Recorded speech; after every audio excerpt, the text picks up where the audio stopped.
Lots of crashes to deal with. Let's get down the list. Right now, we've got 40 eastbound at 28th Avenue. That's an injury crash blocking the right shoulder. 24 eastbound.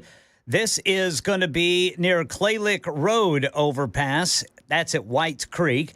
Again, 40 eastbound at 4th Avenue. That's the South Loop downtown. Now down to Rutherford County now, where we've got a big backup because of a crash blocking the right lane of 24 eastbound. It's right there at the Rutherford-Bedford County line. Traffic every 10 minutes every morning on Super Talk 99.7 WTN.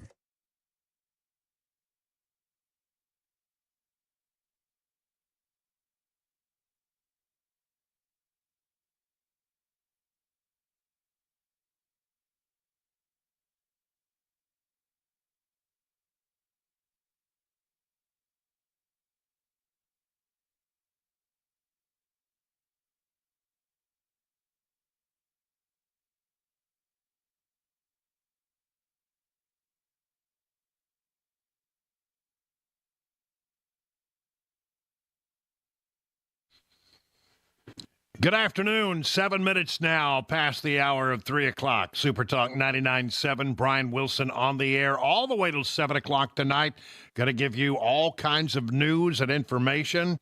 I'm going to tell you some things that you'll like. I'll tell you some things that are going to hack you off. I'll tell you some things that may make you chuckle. But by the time you get done, I think you'll be well informed about what's going on in the world around you. And I want to start out with 2024 update because, man, I'm telling you, as I was saying to Matt Murphy a moment ago, there's something happening. And there is definite movement if you look at these poll numbers. Okay, now, I know some of you don't believe in the poll numbers. And I will always tell you, don't look at one poll, look at an average of polls, pay more attention to the trend than the actual poll itself. Which way are things headed? Do you see 1, 2, 3 polls that sort of start to show you that something is happening, that somebody's going up and somebody's going down? And that is exactly what seems to be happening. Okay, now I'm going to tell you there's a guy out there that I have a lot of respect for. His name's Doug Schoen. Back in the days when I was working at Fox and we were doing political season, I did a lot of time on the set with Doug Schoen. He's a Democrat pollster, but I'll tell you, he's a guy who just tells you what the data says. And he is looking at what is happening. And it looks like he says that Kamala Harris's big blue wall, the Rust Belt states, something is starting to happen there. He says the blue wall is crumbling. I think what we're seeing is the working class vote is moving in the direction of Trump. Non-college educated voters, blue-collar men are all moving in Trump's direction. Some movement is among minorities in Wisconsin, African Americans, to Trump. Basically, the blue wall in Wisconsin and Michigan is eroding as the South, defined as Georgia, North Carolina, Southwest Arizona, appear to be trending Trump. We're looking now at 5 states, 5 swing states that are potentially Trump's. And if Pennsylvania goes, the election is over. All the trends are showing the same movement. Now, you got to look at, if you're going to look at battleground polls, it's good to look at an average of polls. Take 2, 3, 4, 5, 6, 7, 8 polls, average them together, and that gives you some idea of where things are, right? And because when you're looking at averages, things sort of change more slowly. I have to tell you, this is a new development. Over the last couple of weeks, the momentum seems to have moved from Kamala Harris to Donald Trump. And here are the big battleground states averages. Now, he's not leading by much, but the fact that these things are starting to move is a big dog deal, okay? Trump now leads in the real clear politics battleground averages in Arizona, Nevada, Michigan, Pennsylvania, all important Pennsylvania, North Carolina, and Georgia. The only one that Harris leads in is in Wisconsin. Now, if those poll averages turn out to be correct, and again, these aren't huge leads, but remember, we're talking about averages, and it takes a long time for the averages to move. Individual polls may move a lot quicker. But if these poll averages are correct, and it turns out the way things were to happen, if that election were held today and the polls were correct, Trump would have 302 electoral college votes. That would be a wipeout. Looking at the general election numbers, it is true that in the popular vote nationwide, again, these are averaged out, a number of polls averaged together, Harris leads by 1.8 in the Real Clear Politics general election average of polls. But that ain't much. And remember, we've had cases where Democrats win the popular vote, but the Republicans win the Electoral College. That was 2016. And here's what you also have to know. Harris leads by 1.8 points. 4 years ago, when Biden won, at this point in the campaign, in the general election average, he was up by 10 points. So Kamala Harris is way behind where Joe Biden was when he won in 2020. Those numbers, I think, are incredibly important. All right. And remember, we're not looking at one poll. We're looking at an average of polls. And the trend is the thing that we're watching. Keep an eye on the trend. Matt Towery is looking at the numbers, and he's a pollster, and he says Harris is losing black men. I think clearly there's momentum with Trump. There wasn't that momentum with him in 2020, and it was a quiet momentum in 2016. First of all, Trump is winning in these states because we're seeing the African-American vote really collapse. Not collapse in a massive way, but in a manner we've never seen among a Democratic nominee before, particularly with black men. Secondly, he's gaining among independents. Thirdly, the prediction models are all still trying to say that Harris is going to win, but they didn't catch that change momentum that we saw a couple of weeks ago, and now they're having to play catch-up. Finally, one last point. In Florida, where we are tonight, and also North Carolina, there are concerns about turnout and making sure Republicans can get to vote. That's very critical. Good article by Craig Kashishian in the Daily Mail. Suggest people read it, talking about how Florida could become a problem after this hurricane, although Ron DeSantis, with his great job he's doing as governor, will probably keep that from taking place. Yeah, that's a little side note there. I'm sort of worried about North Carolina and Florida in that regard because, the Panhandle is where the conservative voters are in the state of Florida. And in North Carolina, these are rural areas which normally would be Trump voters. And we need to make sure that those folks have the opportunity to vote. And if they do vote, I have a feeling I know how they're going to vote, given what they've been through. Getting back to the black vote, Barack Obama has been brought in. That's right. He's going to try to shore up as he calls them, the brothers. This is his word, not mine. He's talking some black voters in sort of an impromptu way, and somebody had a microphone going. We have not yet seen the same kinds of energy and turnout in all quarters of our neighborhoods and communities as we saw when I was running.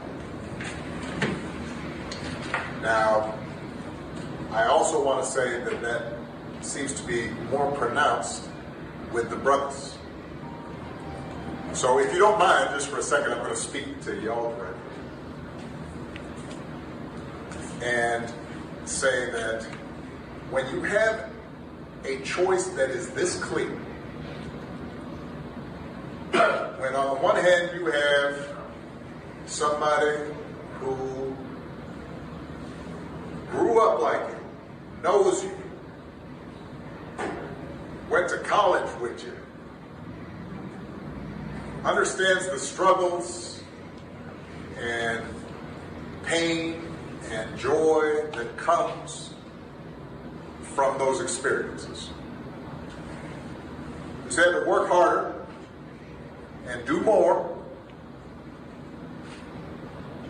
and overcome. Well, I mean, he's out there making that case. Jesse Waters talked about the arrival of Barack Obama on the scene last night. Put it this way. Barack is here to mansplain Harris to the country. Here he was just moments ago. This election's going to be tight. because there are a lot of Americans who are still struggling out there. So I get it, why people are looking to shake things up. I mean, I am the hopey changey guy. So I understand people feeling frustrated and feeling we can do better.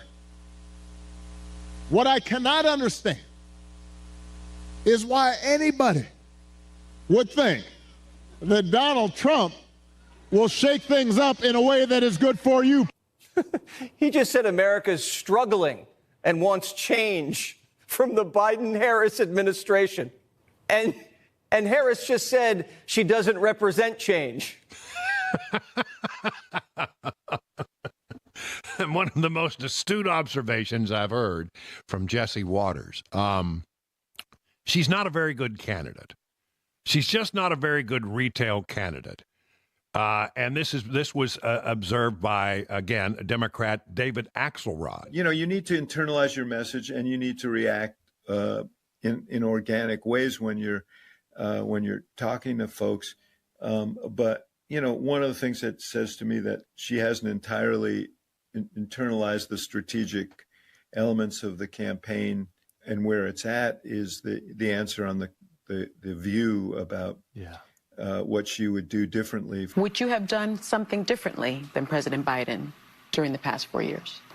There is not a thing that comes to mind. There are many, many ways she could have answered that question without looking like she was running away from Biden. But the answer she gave was uniquely bad. Yeah, it was just not good. And so, you know, it's not surprising that they're having to bring in Barack Obama and Bill Clinton to rescue Kamala Harris because, I mean, Democrats are in a panic about what is going on right now. Fox News will host a women-only Trump town hall on Wednesday, next Wednesday, I guess, in Cumming, Georgia, to be hosted by Harris Faulkner of Fox News. I like her. I really do. Women, as you know, make up the largest group of registered and active voters in our nation. Faulkner said on Friday when announcing the town hall, it is essential that those voters understand where these presidential candidates stand on the issues that matter most to them. Faulkner added that voters will get to ask the former president about the economy, abortion, immigration, health care, daycare, child care, and more. It will be pre-taped. While there is not a town hall scheduled with the vice president, network representative said she's welcome to come on anytime over at the Fox News channel. Talking about the numbers again, election tilts, according to Just the News. Election tilts toward Trump as suspicion grows that some polls may be masking the true size of his lead. Some pollsters have pointed to an apparent disconnect between state and national level surveys. A string of polls from legacy outfits has pointed to a shift toward former President Donald Trump in most of the major battleground states, while Vice President Harris maintains a national lead. But some analysts see a critical disconnect between state and national polling that could suggest the Republican is on even stronger footing. As I said, Harris leads by about 1.8 in the Real Clear Politics average of polls in the general election. And there's some other polls that show similar leads. But pollsters have pointed to an apparent disconnect between state and national level polls, with state level surveys increasingly shifting toward Trump, while Harris seemingly holds steady at the national level. They have further observed two consistent patterns of national polling that appear to be very widely due to the methodology. And so what they're saying is that these polls may be masking the true size of his lead. Look, it is all within the margin of error, and in the grand scheme of things, it's still, if you really want to look at it, it's probably still too close to call here. But there is a trend. It's an undeniable and verifiable trend. Nobody can deny that it's there. And the question is, has something broken? And what normally happens late in a campaign is you get people who are undecided. They start to break one way or the other. And it's hard to know which way these fickle voters will go, but they seem to be coming toward Donald Trump. Just a headline from the Washington Examiner, a story that we'll get into later. Democrats worry that Kamala Harris peaked too soon. 20 minutes now past the hour of 3 o'clock.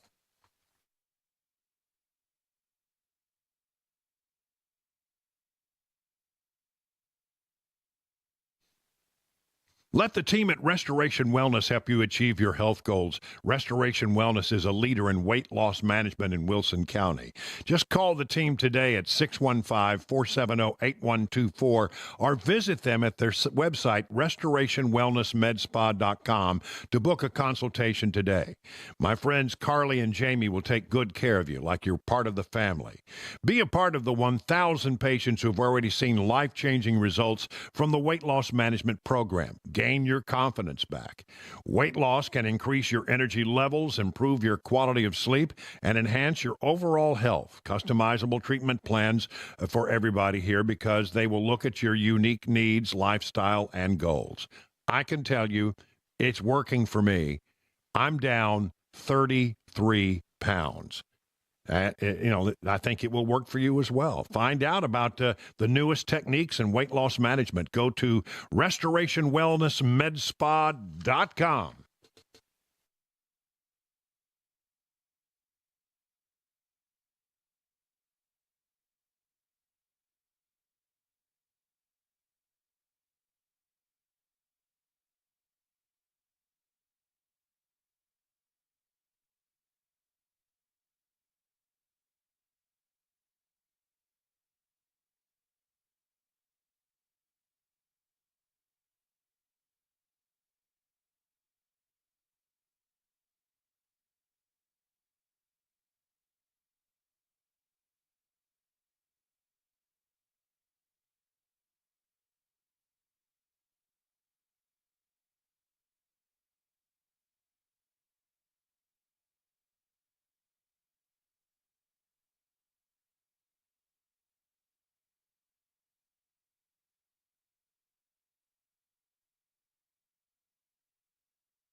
Hurricane Milton and Helene recovery updates. Nashville police arrest a 20-year-old Facebook marketplace robber Kids say their teachers put sleeping patches on them. All this and more at 3:30 on Super Talk 99.7 WTN. Well, it's just easier than teaching them, I suppose. Nap time. Yeah, that's but right. we just got here, teacher. Exactly. Exactly. I don't have the patience for you kiddos today. I know. I want to continue with the thought here. We were talking about election stuff and where things stand, and my general sense that something is breaking in the direction of Trump. And I'm not alone. I mean, some of the top people in the business are all sort of coming to the same conclusion that something seems to be happening. Now, it's still I got 25 days till the election. And a lot can happen. And again, a lot of the stuff that we're seeing is still well within the margin of error. And I'm not saying that it's over and it's done and we should light up a cigar here. I'm just saying, look, something's happening. The other thing I want to talk to you about, though, is the double standard that is at play with Democrats. My friend Chris Plant has a saying, I think it's a great one, I steal it all the time, that if it weren't for double standards, Democrats wouldn't have any standards at all. And he's right. I found this story in Breitbart, and and honestly, hold on to this. Because, the reason we're seeing this story right now is because Democrats are really, really getting nervous. They think that this thing is about to be lost by Kamala Harris. A lot of people, are starting to grit their teeth and wring their hands on the Democrat side of the equation. But the story says top Democrats, including election denier Jamie Raskin, won't commit to certifying a Trump victory. The failure to commit to certifying the election would prove that many members of the House who are Democrats who say this are hypocrites, including House Oversight Committee ranking member and former January 6th committee member Jamie Raskin, who told Axios he's unsure if he'll certify Trump. Raskin denied Trump won the 2016 election when he objected to Trump's electors in 2017. If Trump won a free, fair, and honest election, then we obviously would accept it, Raskin said, assuming the election was free, fair, and honest. I definitely don't assume that. Democrats don't engage in election fraud and election fabrication. Well, he did in 2016. A video surfaced in September of a panel discussion in February of 24 in which Raskin speculated that Congress would invalidate a Trump election victory even though it could be at the risk of civil war. It's not clear whether Raskin was actually outlining a plan of action or rather using a hypothetical to argue that the U.S. Supreme Court was placing what he considered an undue burden on Congress to keep Trump out of office, said Breitbart News' Joel Pollack, who apparently did the initial reporting on this. House Rules Committee member Jim McGovern, Democrat of Massachusetts, also told Axios that Democrats would only certify a Trump victory assuming everything goes the way we expect it to. We'll have to see how it all happens. McGovern also objected to Trump's electors in 2017. Representative Jan Shankowski, who objected to George W. Bush's victory in 2005, said she didn't know what kind of shenanigans that Trump is planning. We would have to, at any election, make sure that all the rules have been followed. For years, Democrats have claimed that Republicans are election deniers because they question the entirety of elections. But Democrats have also denied election outcomes over 150 times. Democrats have not only denied election results, they've labeled elections as stolen, fraudulent, a coup d'etat. In 2002, Al Gore claimed he would have won if every vote in Florida was counted, and that he was absolutely believed he'd become president after the ordered recount. In 2016, Clinton said that the Supreme Court took away a presidency in Bush v. Gore.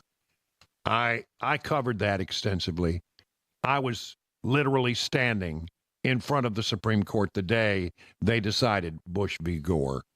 And I'm telling you, that is not an accurate assessment of what happened. But the Democrats already starting to make noise that if they don't like the outcome or if it doesn't go exactly like they think it should, that they're going to stand in the way of certifying this election. How about that? 30 minutes past the hour of 3 o'clock.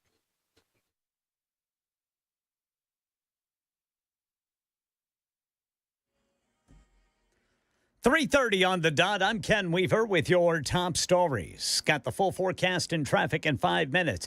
President Biden today receiving a briefing on Hurricane Milton and Helene response and recovery efforts, making remarks. We're going to do everything we can to help you pick back up the pieces and get back to where you were. Here in Tennessee, the State Department of Transportation announced a contract to rebuild 2 of the Nolichucky River bridges washed out by Helene. Officials say they expect to have those completed and reopened to traffic by June. American Pickers star Frank Fritz's official cause of death has been released. The New York Post says TMZ obtained the death certificate, which states it was a stroke brought on by cerebral vascular disease, which affects blood flow and the blood vessels in the brain. He also had aortic stenosis and COPD. The reality star passing away at the age of 60 on September 30th. And here in Nashville, the Metro Nashville Police Department announcing the arrest of a 20-year-old they say used Facebook Marketplace to lure his victims into a robbery. Police say Yordi Gutierrez would post a Toyota Corolla for sale on Facebook Marketplace, then meet the victims at locations on Old Hickory Boulevard, pull a gun on them, and steal the money they brought for the transaction. One person actually lost an iPhone and a license plate in one of the robberies. And parents in Texas demanding action after multiple employees at an elementary school allegedly gave sleeping aid patches containing melatonin to their 4-year-olds. Lisa Luviano, whose 4-year-old daughter was involved. It caught mine and Dad's attention, and we asked, "What did you say?" And she said, "It's a sleeping sticker." And I asked her, "Where do you get this?" She's like, "Well, my teacher gives it to me for sleeping time." Yeah, the district telling ABC station KTRK that the staff members in question were immediately removed from the classroom and placed on administrative leave pending an investigation. That's the latest news. Traffic and weather next. I'm Ken Weaver, WTN News.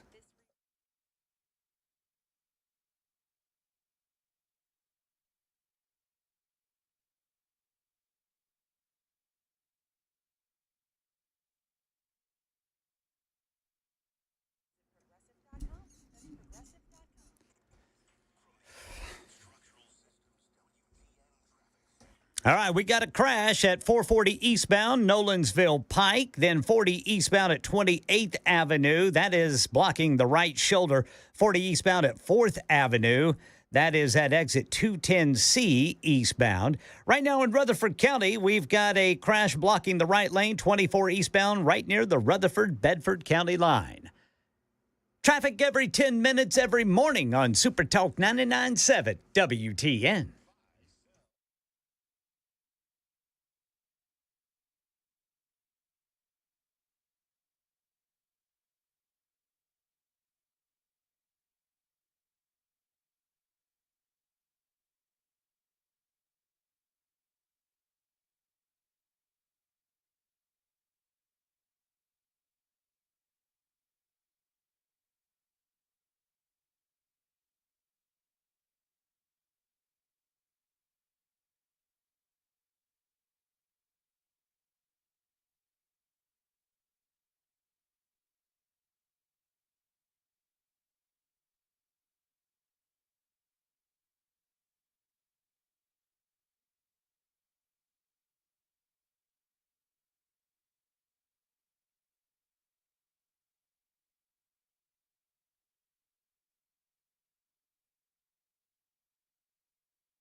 Man, I'm telling you, another great fall day. This is October 11th. We got 80 degrees outside, and I mean, I'm telling you, very, very pleasant fall weather.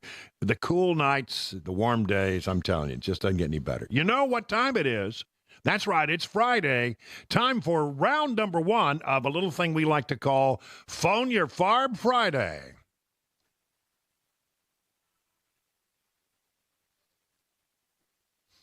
Yeah, you know the number, 615-737-9986. That's the number. Get on the line. Maybe, I don't know, maybe you got a bee in your bonnet. Maybe you got a burr under your saddle. Maybe you have a bug in a place where I hope you don't have a bug ever. Just get on the phone, 615-737-9986, and sort of get it off your chest. I mean, step up on our 100,000-watt soapbox and let us know what you're thinking. I mean, maybe you want to take umbrage with something that you've heard. Maybe you have a comment about some story that you heard here. It doesn't really matter what it is because, you know, we're wide open here. 615-737-9986. Let's get things going. Oh, man, look at the calls coming in. Got a full board already. And as we take some of these calls, more of these lines will answer up. So we'll open up. So, you know, if you're out there and you're trying to get in, don't worry. We're going to clear some lines here pretty soon. Are we ready then to go to our first caller? Let's see. Let's go to, we got two Andrews. Let's go to Andrews number one. Hello, Andrew. You're on with Brian on the drive. Good afternoon. Hey, good afternoon. I didn't know which Andrew it was. Now, it's you, buddy. Yeah, so what's on your mind? So, you know, Matt was talking a lot about the Electoral College, and, you know, I'm familiar with it, but I don't think a lot of Americans understand who are these people, how did they come to this power, and 170 people can elect the president. You know, I don't want a popular vote, but I don't understand the Electoral College. Well, you're not alone. In fact, I'm going to do something a little bit later about that. There's a story that I found on Newsmax today, and you're going to be shocked to know that 45% of voters, only 45, are able to give an accurate description of the Electoral College in response to an open-ended question. This all came as a result of a Neapolitan News Service national survey. They found that an additional 30% say they don't know, that they know what it is, but they give an inaccurate definition, and 25% admit they do not know at all. The survey also found that 59% either strongly favor or somewhat favor a proposal to replace the Electoral College. So, you know, there you have it. I mean, you're not alone and trying to understand how the Electoral College works. But basically, the Electoral College is the way that we make sure that the states in the middle of the country are not overrun by the major population centers on the left and the right coasts of America.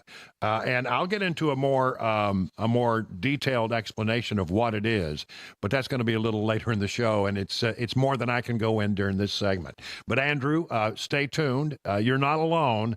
We'll try to see what we can do to explain that to folks. Alan is up next on line 2. Can we go to line 2? There we go. Hey, Alan, you're up with Brian on the drive. What's on your mind, Alan? Hey, Brian. I'd enjoy the comments and the conversation of the Trump movement in the last couple of weeks, which is great.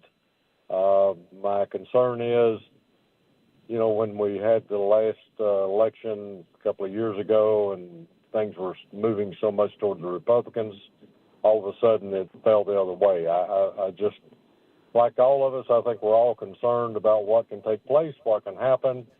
I don't know that there's an answer for it. I just wish that we could, I guess, foresee it. But thank you. Well, you bet. And me say, I'm going to say what I will say about that is everybody said, well, you know, how do they get it wrong? Well, you know, I'll tell you what I think about that. I think that sometimes when the pollsters get it wrong, it's because there are a group of people out there who just can't make up their minds. Can't make up their minds to the very last second.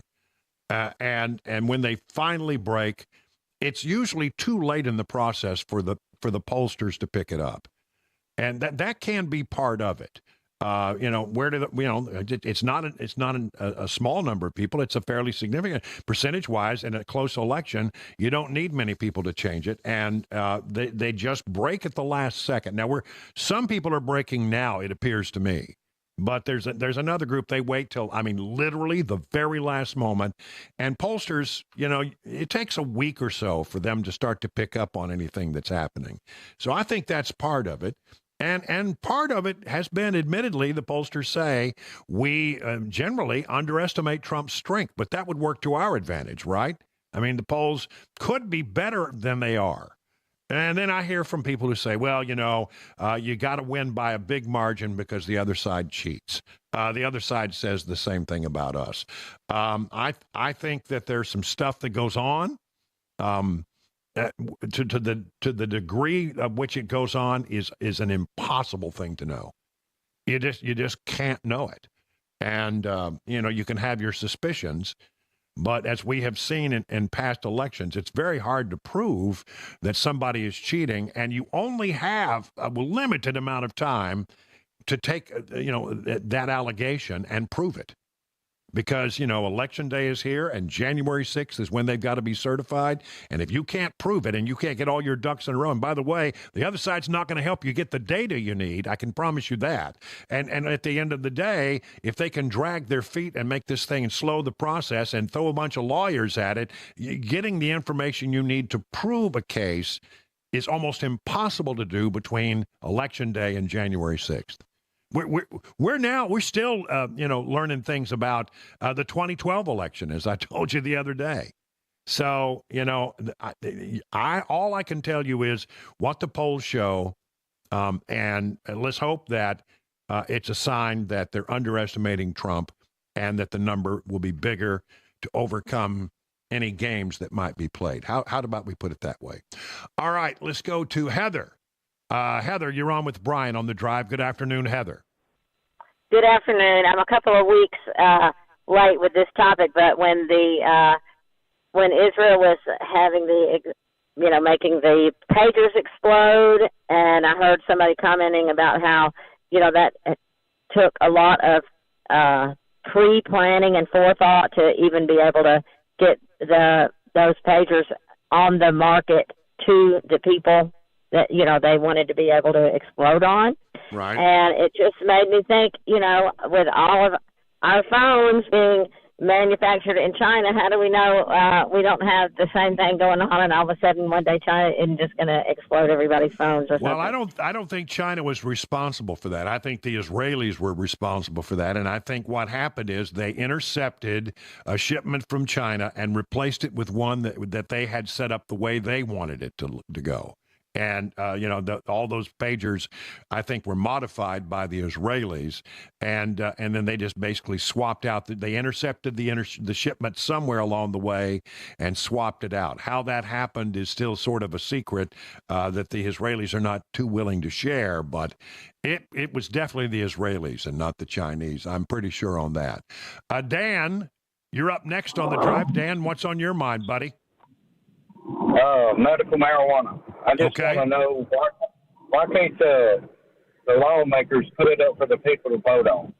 As an example, my wife, she was on Medicaid, Medicare, all that stuff, and they gave her so many drugs that she could not function as a human being.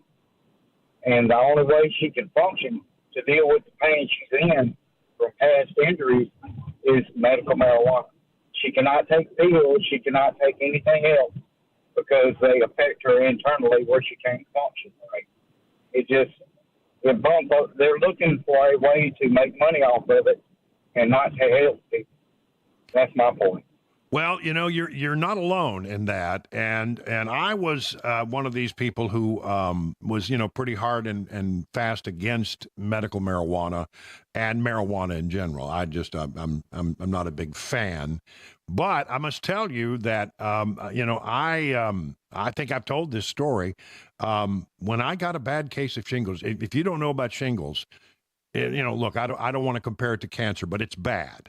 And there's a lot of pain associated with it, and you can't sleep. And the only way I got any kind of relief from it all was I went and got some of those CBD gummies. I mean, I took one and I could sleep.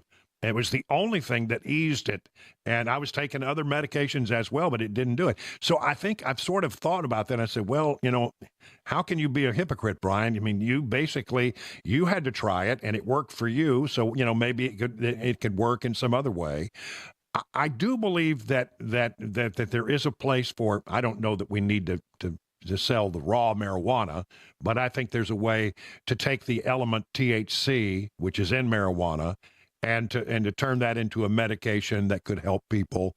And I wouldn't be against that at all, because I think you're right. I hear these stories from people time and time and time again that says that, it was the only thing that helped. And I will say my opinion about that, at least on that level, has changed. I'm not a big fan of the idea of complete legalization of marijuana, however. So, listen, I think the state legislature gets a little closer and a little closer on that each and every time they consider it. Maybe this next January, they will reach the tipping point on it. So many states have already gone that way. I will say this, though, again, I think you got to be very careful. It's a slippery slope. Because, you next thing you know, you get full-on legalized recreational marijuana. And I know many people within the sound of my voice like that idea, but I think there are a lot of states that have done that. They're sort of wishing they hadn't now. So, be careful what you wish for. How about Dawn? Dawn, you're up next on the drive. What do you say, Dawn? Hello, Brian. Thanks for taking my call. Can you hear me? Yeah, I just wanted to talk a little bit about Kamala. Like, what does she gain by going on shows like, Colbert and, oh my God, where's my head now? The one about call your daddy. What does she gain by that stuff? Not much, apparently. There's a story that I've got that I'll do a little bit later that said that that when you compare, like the podcast, for example, that Trump has gone on, to the podcast she's gone on, she's gotten like 500, maybe 500,000 views. But the ones that Trump has gone on will be like 6, 7, 8 million views.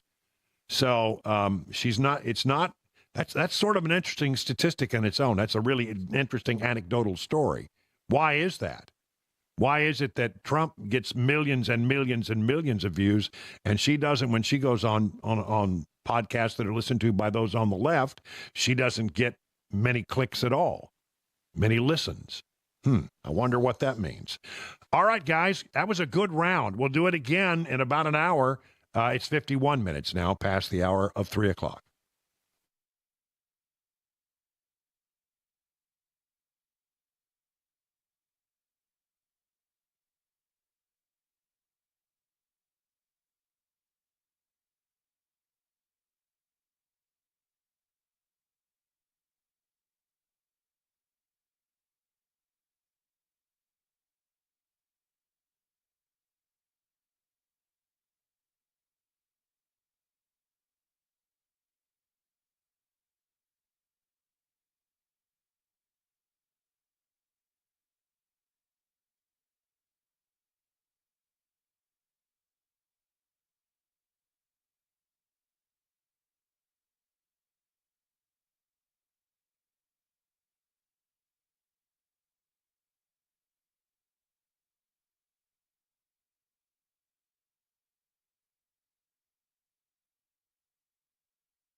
The guaranteed offer is the easiest way to sell your home.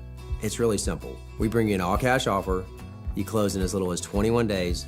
No home inspections, no lockboxes, no open houses. Go to markspain.com to get a guaranteed offer and start packing.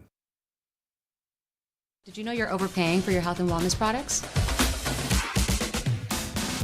With over 20 company-owned brands offering its members vitamins, supplements, wellness, and skincare products, you're able to save up to 70% off retail. Members Nutrition can't change your life, but we can change the way you live.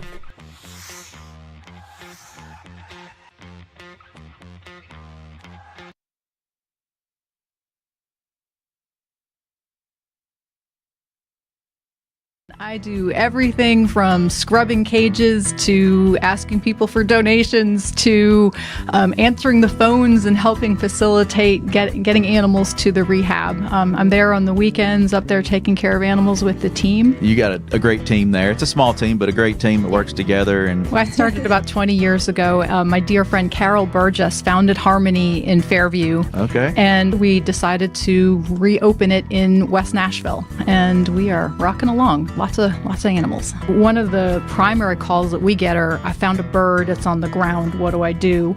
And in most situations, you should let it alone unless there's an imminent danger to that animal, because the parents are helping it and feeding it, and it just needs a couple of scary days on the ground until it gets back up into flight.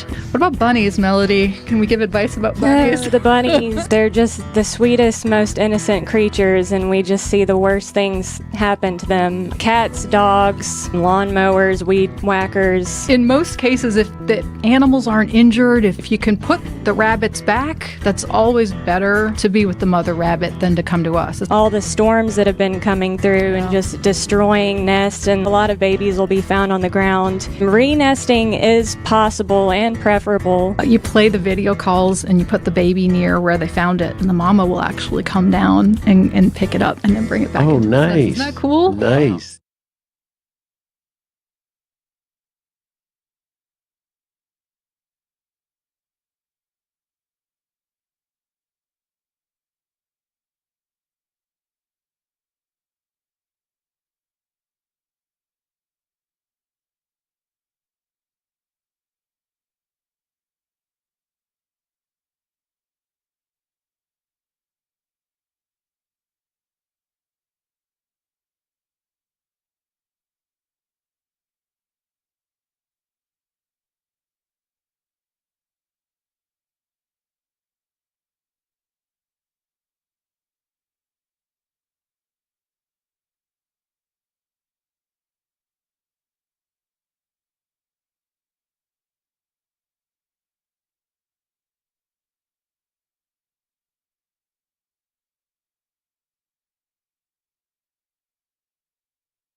Massive layoffs just announced by Boeing. We'll tell you about that and let you hear from a little 7-year-old girl who survived a knife attack at 4 on Super Talk 99.7 WTN. All right, let's take a look at the markets. A pretty good day on the markets. They have a lot of green here. Dow Jones Industrial up 409 points. S&P is up 34. The NASDAQ up 60. What's driving the markets? Let's check in with John Maxon over at Beacon Capital Management for more on that. Good afternoon, John. Hey, good afternoon, Brian. Yeah, great day on the market. All three major indexes were up. The S&P and the Dow actually hit an additional record high today. October 2022 was the market low, so we've just finished a 2-year essential bull market that continues. A couple things happened today. The producer price index came in flat. That was expected. The Fed's going to like that. And the core part of that was actually down a little bit. So also had earnings that kicked off today. A lot of questions about the banks. It started with Wells Fargo and JP Morgan beating expectations, and their stocks really went up. Next week, we have earnings that continue. We're going to get some manufacturing information. Retail sales is a big number next week because so much of the economy is based on consumer spending. But so far this week and in October, we got positive markets. We'll see how next week's numbers look. All right. Thank you very much, John. And learn what the things that John Maxon and the good people at Beacon can do to help you get ready for your retirement. Just go to their website, askbeaconnow.com. Well, what's going on with the hurricane recovery? We'll give you all of that and another round of Phone Your FARB Friday coming up in the next hour right here on Super Talk 99.7 WTN.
I'm Ken Weaver with your top stories. Full forecast and traffic coming up in 5 minutes. And this is just now breaking. Reports say Boeing will cut at least 17,000 jobs as losses mount and a machinist strike at aircraft factories drag on. They're also going to delay delivery of the new 777X by a year. Election 2024, former President Trump campaigning in Aurora, Colorado this afternoon, looking ahead to the finish line in the race for the White House. November 5th, 2024 will be Liberation Day in America. It will be Liberation Day. Democratic presidential nominee Kamala Harris speaking at a Republicans for Harris event in Scottsdale, Arizona. Creating a bipartisan council of advisors who can then give feedback on policy as we go forward. Talking about having a bipartisan council that would include a Republican in her cabinet. Lots of polls out there. Fox News says a new Wall Street Journal poll shows Trump and Harris locked in a dead heat in 7 battleground states, dead even in North Carolina and Wisconsin. Harris is leading in Arizona and Georgia and Michigan. Trump is leading in Nevada by a large amount, Pennsylvania by 47% to 46%. A 7-year-old girl kicked a suspect and broke free after he attacked her with a knife at a Detroit park earlier this week. Here's Dave Packer. 7-year-old Saida, with a family member at a Detroit park, was playing when a man approached and randomly cut her throat with a pocket knife. Saida telling WXYZ TV. He just slid the knife on my throat. Saida fighting back. And then I kicked his legs medium hard. She got away and ran for help. Neighbors hearing her screams, rushing to help to stop the bleeding until paramedics arrived. The 73-year-old suspect quickly arrested, facing charges of assault with intent to murder. Police say he was suffering a mental health crisis at the time. And little Saida is recovering. We're now learning the identity of the man killed in that tourist gold mine in Colorado when there was an accident on the elevator that descends 1,000 feet underground. Alex Stone reporting. 46-year-old tour guide Patrick Weir, the father of a 7-year-old child, was killed when something happened with the elevator, bringing paying guests down into the mine. Weir is from a town of only 400 people, says Teller County Commissioner Dan Williams. Just let that sink in for a minute. This is a county tragedy. This is a Colorado tragedy. Investigators don't yet know what went wrong with the elevator. Hours after the accident, 12 people who were trapped in the mine were rescued. That is the latest news. Traffic and weather next. I'm Ken Weaver, WTN News.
All right, we've got crashes getting in the way of your drive home right now. 24 westbound right there at I-440.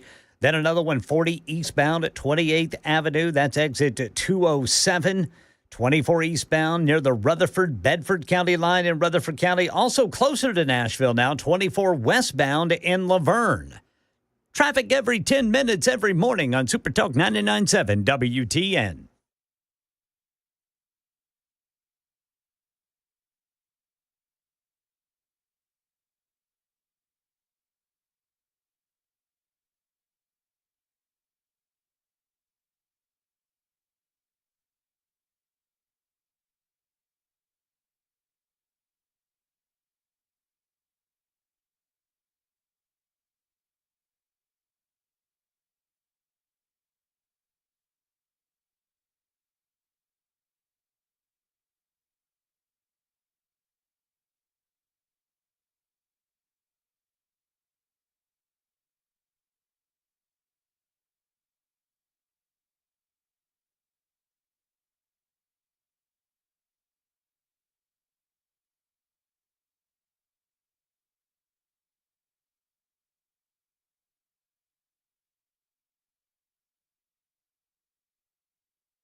Hey, good afternoon, everybody. It's Brian Wilson, your friend and radio buddy, and this is hour number 2 of The Drive for this 11th day of October. It's Friday.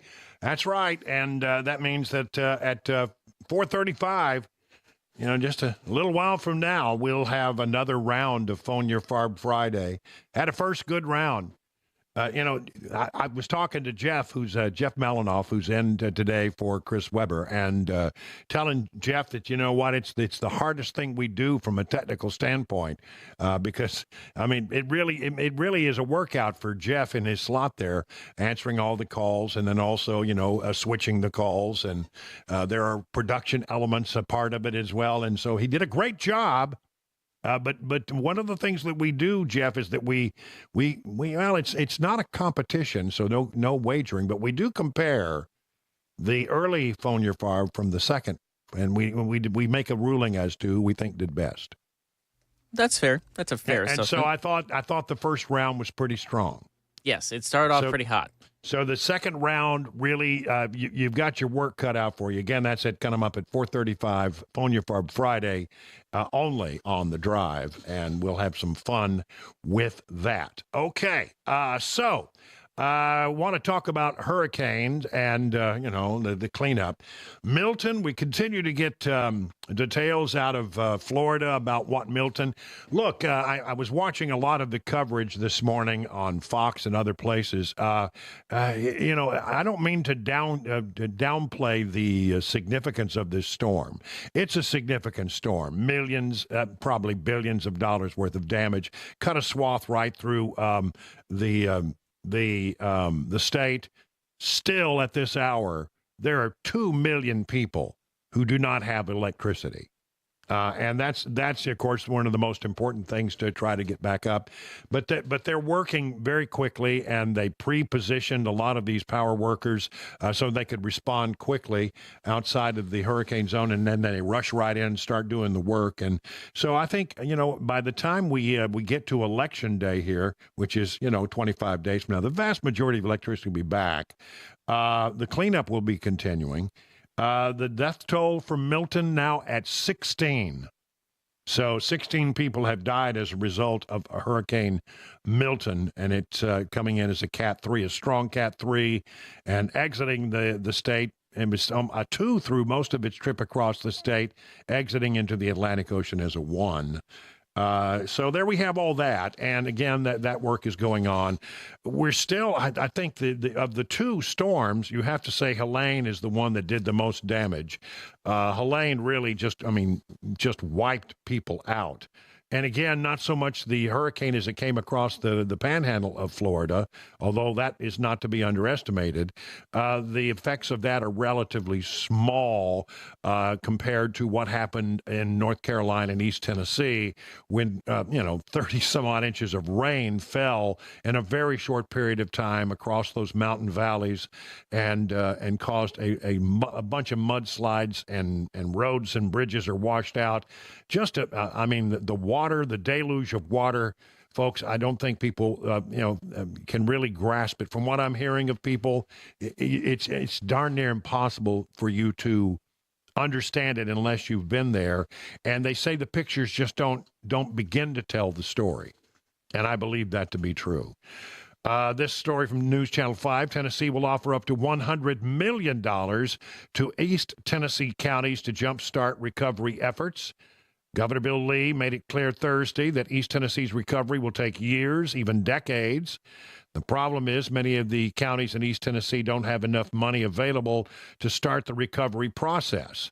Authorities confirmed on Thursday night that 17 people have died just in Tennessee and as a result of Hurricane Helene. Today, they're announcing the Helene Emergency Assistant Loan Program, or if you look at the acronym, that's the HEAL program. The HEAL program will essentially provide impacted counties $65 million for debris removal, $35 million for clean water recovery efforts, and that is a big deal because I think, I forgot how many, I think something like 15 or so water treatment plants are out of commission right now. The funds will be loaned to federally declared disaster counties with a 0% interest rate. Eventually, the federal government will reimburse Tennessee those funds. But Governor Lee wanted to make sure, especially poor counties, have the money and can spend it right away. A county mayor saying to me, we need to start spending money to clean this up, but we may not be able to make payroll if we don't spend the money to clean it up, said Governor Lee. You got to pay the payroll. When the state is, where the state is getting that $100 million may end up being a controversial matter. Tennessee is the only state in the nation which does not have a Medicare block grant with the federal government. Under the grant money they don't spend on insurance for those needs can be spent on other health-related TennCare programs. Road restoration, rebuilding Interstate 40 and other washed-out state and county roads will also require millions of dollars. TDOT will use the existing money they have to fund those projects immediately. We've picked the projects that are most important to get finished earliest, and those are the ones we'll be working on. Does that mean that some projects already in the pipeline may have gotten prior approval may be set back? I asked the governor, actually. What happens for most of these projects is there will be a reimbursement dollars available from the federal government to pay for the programs. That's what disaster declarations do for you. So maybe they're just taking the money they have on hand to jumpstart that process, hoping that they'll get reimbursed by the federal government, which they should. And then that means that the other projects around the state maybe get delayed a little, but they'll still go forward. The state, by the way, also has, and thank your conservative leadership in the state of Tennessee, the state has a record $2 billion in the rainy day fund. We do have dollars available for these projects. We have to prioritize those dollars and those projects, but we have the money available for them. I mean, is there a more apt use of rainy day funds than perhaps to heal from a rain event? It definitely was a rainy day that caused them. They're going to say that I-40, by the way, everybody thought it might be a long, long time before it completely reopened, and it will be before it completely reopens, but they're going to open 2 lanes, one in each direction by next week. That means that traffic will be slow through that area. I mean, I wouldn't, it's not going to be perfect, believe me, but it's better than the alternative, which is nothing. So there you have it. Work continuing in the state of Tennessee and in North Carolina. A couple of things here with regard to Helene and how it might impact the election. Think about it. North Carolina is a very much a battleground state. The story from NBC News points out that former President Donald Trump, for him, the devastation in deep red counties could hamper voter abilities to get to the polls. State officials did address voting issues this week, giving affected counties additional flexibility with early voting. Republicans find themselves in an undeniably unusual position in the final stretch of the race. They're defending what was once a solid piece of the Republican map. Democrats have only managed to win North Carolina twice since 1964. But what happens if the major population centers, which are out on the eastern part of the state, are able to vote, but the people in the ruby red areas that are more impacted by the hurricane cannot vote because I don't think they're not going to find, they will find ways for them to vote. The problem is when you're fighting for your very existence, getting to the voting booth sometimes becomes something that's not near as important as it was as keeping, your family, operating under these very dire circumstances. So, again, we got another 25 days. The situation should look better by then. But they are doing everything they can in the state of North Carolina to make it easier for those people to vote. And the same is happening in eastern Tennessee. Okay. Matt Murphy had this earlier, and I appreciate him sharing it with me. It is a rant by a guy named Steve Antel, and he's talking about, he's in North Carolina, he's on the ground there, and he's talking about how FEMA is nowhere to be found. When they were pulling bodies and people from the earth and trees and rivers and houses, it was the state, local, and out-of-state police, fire, EMS, and rescue, the Army Guard, North Carolina and other states, 101st Airborne, 82nd Airborne, neighbors, community, random strangers. FEMA was nowhere to be found. When we needed food, water, medicine, and clothes, we got it from state and local government, churches, and community. FEMA was nowhere to be found. When we needed generators, it came from the community, churches, and Samaritan's Purse. FEMA was nowhere to be found. When we needed kerosene heaters, the request is being handled by Samaritan's Purse, private donations, and the churches. FEMA is nowhere to be found. When we need transport, it's the state and local government, community, the churches, and the Army National Guard. FEMA is nowhere to be found.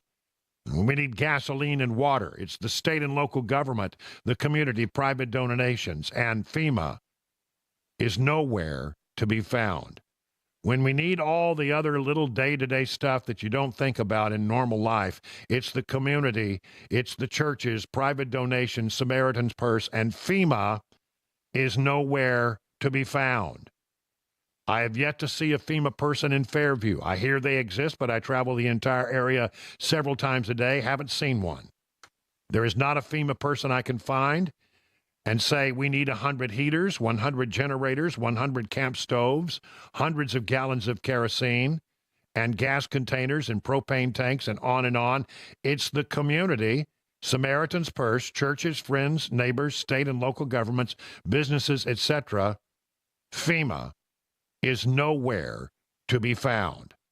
I applied almost 2 weeks ago in 4 categories for FEMA aid. I got $750. The rest is pending. And so when I hear the president say they're doing everything possible for storm victims, well, I don't see it. It's not putting equipment and supplies on the ground where it's needed right now. He goes on to talk about how he has the direct line number for a lot of people who can help him out, the local people, the Samaritan's Purse people, the churches, all kinds of it. He said does he have, what he doesn't have is a direct line to a live FEMA person who can help get help to people immediately. He said, I'm here. I'm on the ground day after day. And this is a fact. So while FEMA may be coordinating behind the scenes, we don't get any direct help or even indirect help that we would see on the ground in Fairview, North Carolina. We can't pick up the phone to anyone in FEMA and say, this is what we need ASAP and get it. You know who we call? We call the Samaritan's Purse and other and order generators. They drop them the next day from a friggin' helicopter. You know what the government is good at in the midst of all this? The mail brought my overdue tax bill because I missed my quarterly payment October 1st. So as Joe Biden says, come on, man. All I can say is whatever is happening, you must vote like your life depends upon it. FEMA. Dropping the ball. This is from a guy on the ground telling you how it really is. 21 minutes past the hour.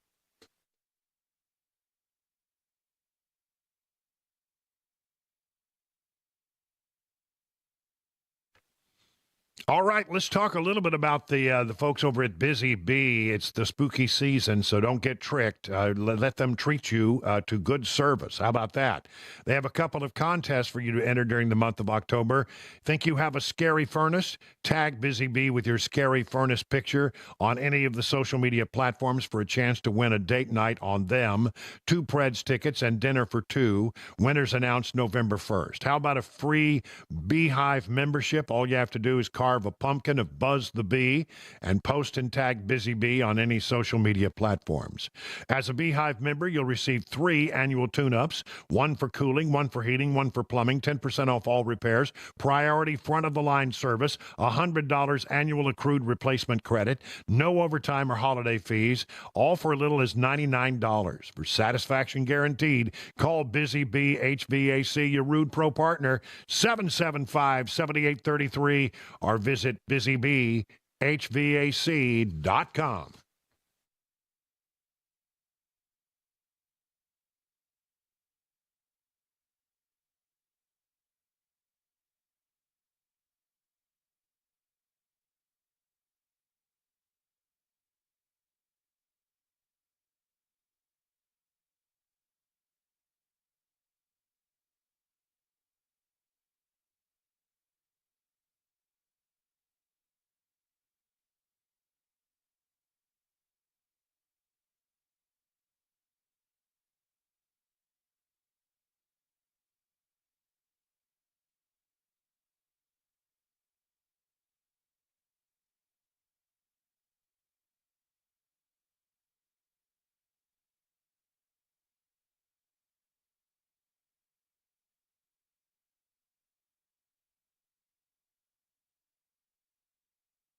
Hear what former President Trump is saying, campaigning in Aurora, Colorado. Also, the closing money news today at 4:30 on Super Talk 99.7 WTN.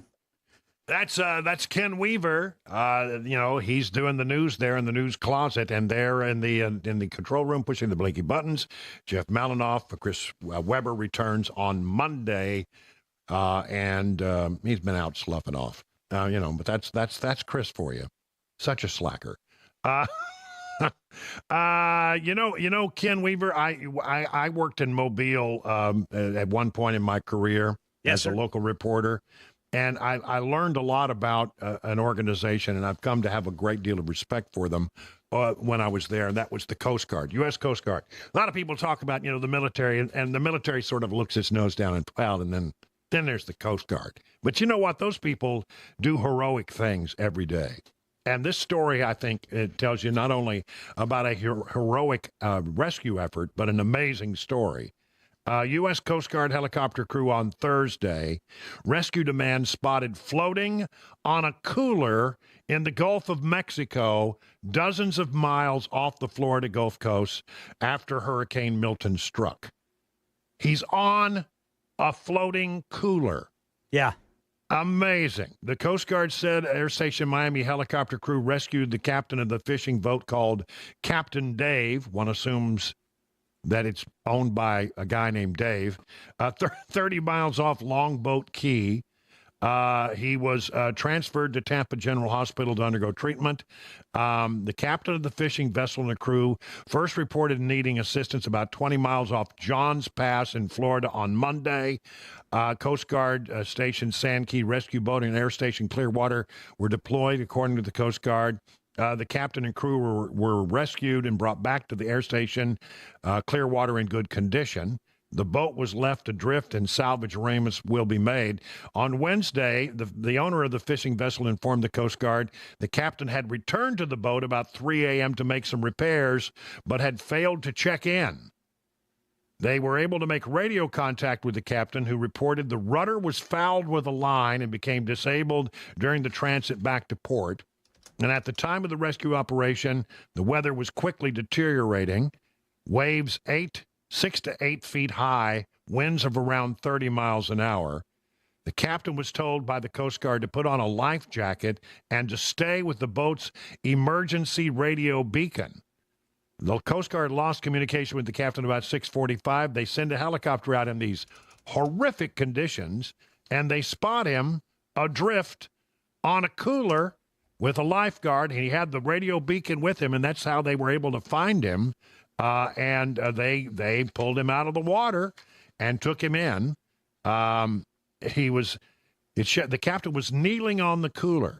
Can you imagine riding out 6 to 8 foot waves in the Gulf of Mexico with deteriorating conditions? A hurricane is approaching, and it's getting worse minute by minute by minute, and you're floating around out there in a big cooler. I hope he had some beer in that cooler. Hope he had something in that cooler. But that's how he survived. Apparently, he had to abandon ship and ended up on the cooler. And one of those miracle stories that they found him just in the nick of time. Things like that change you forever. Yeah. I can only imagine. I mean, just imagine what this man was contemplating. His life was probably passing before his eyes. Before his eyes. Yeah, absolutely. You know it's got to be, right? Wow. Yeah. Alligators displaced by Milton are turning up in unexpected places. Yep. They're finding them everywhere, and they're saying basically, just try to stay away from them. Well, sometimes you can do that, and sometimes you can't do that. Right. Said the alligators don't want anything to do with you. Well, I don't want to have anything to do with alligators either, so I think that the feeling is mutual. But apparently they're having all kinds of problems with fish and critters, and all kinds of wildlife has been snakes, especially snakes. Oh, yeah, the poisonous kind, or that's the scary thing, man. I mean, you could just be reaching down for something and boom, get bit. Yep, get bit. I know.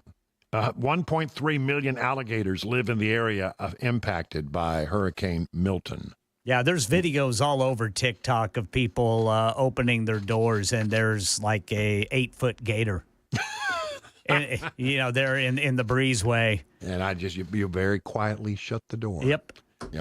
All right, listen, coming up in just a moment, round 2 of Phone Your FARB Friday, 615-737-9986. If you want to get on board with your thoughts, whatever's on your mind. Right now, time for the news.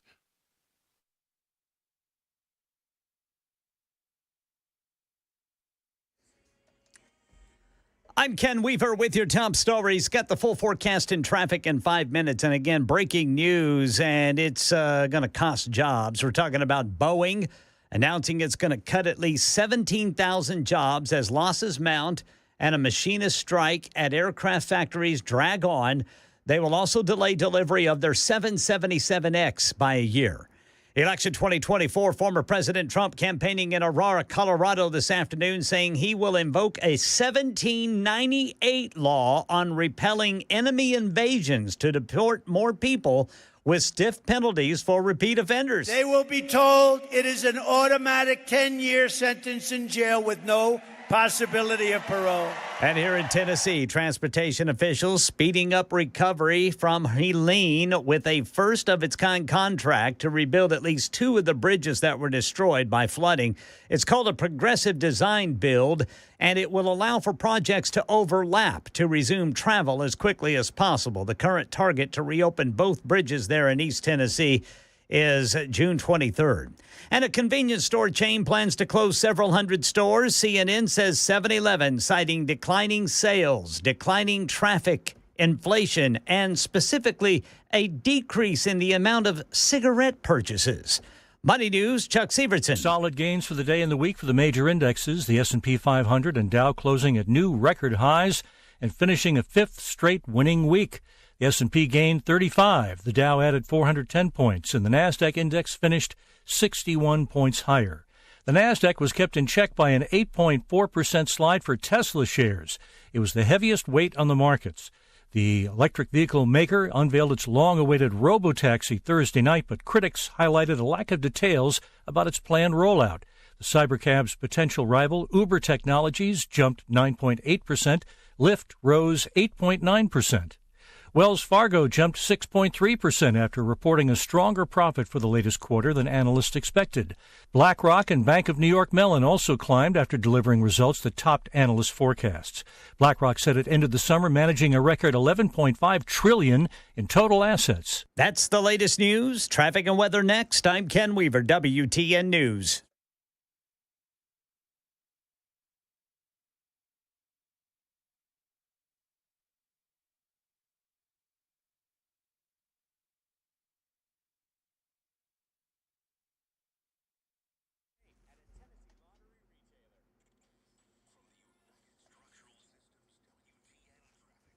Still dealing with crashes on the way home. We've got right lane block 40 eastbound at 28th Avenue. Then we've got Old Hickory Boulevard at Chickering Road. 24 westbound to go on I-440. That's exit to 53. Right now in Rutherford County, you got 24 westbound right there in Laverne. And then they're still trying to clean up that crash 24 eastbound. The right shoulder is blocked at the Rutherford-Bedford County line. Traffic every 10 minutes every morning on Super Talk 99.7 WTN.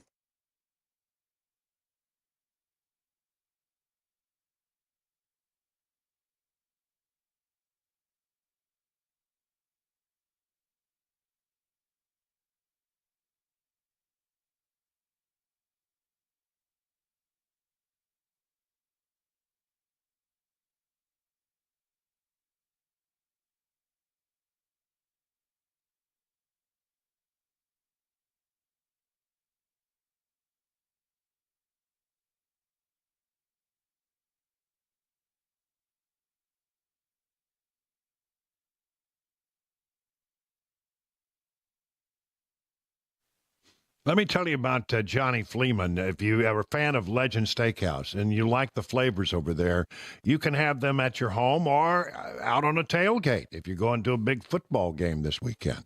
Just take a walk down your local grocery store aisles, places like Walmart and Kroger, and look for Johnny Fleeman's very own brand. Johnny Fleeman's marinade proprietary blend will give your steaks, chicken, or chops a flavor that will hit a home run with family and friends. It's low in sodium, about a third of other brands, so you don't have to worry about over-marinating. And don't forget his honey mustard salad dressing. Listen, this is something you can use as a dipping sauce or for chicken fingers or for fresh-cut veggies or chips or as a salad dressing, a recipe used in his restaurants for over 35 years. If your favorite grocer isn't stocking Johnny Fleeman products, ask him to do so. For more information, visit johnnyfleeman.com. And it goes without saying, for those times when you want someone else to do the cooking, they'll always be glad to see you at your nearest Legend Steakhouse for lunch or for dinner.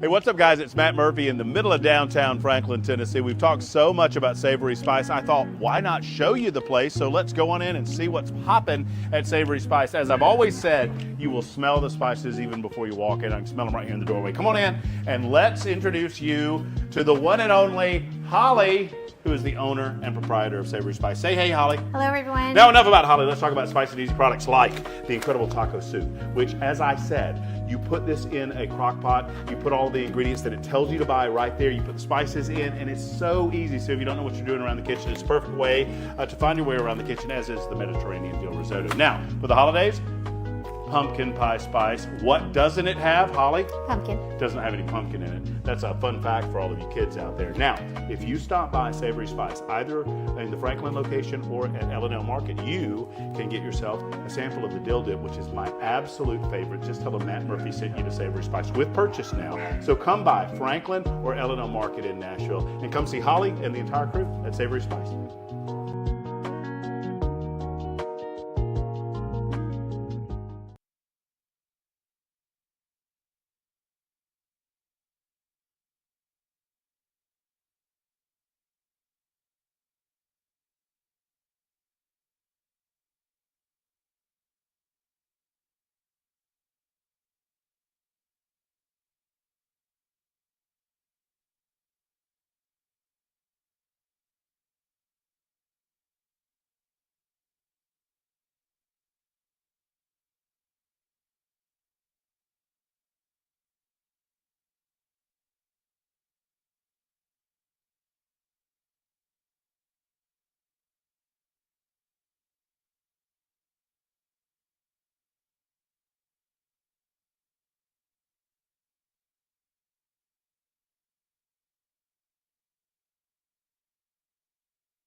"39 minutes past the hour of 4 o'clock on Super Talk 99.7. We've reached that place in our show where we like to do this little thing, round two of a thing we call Phone Your FARB Friday.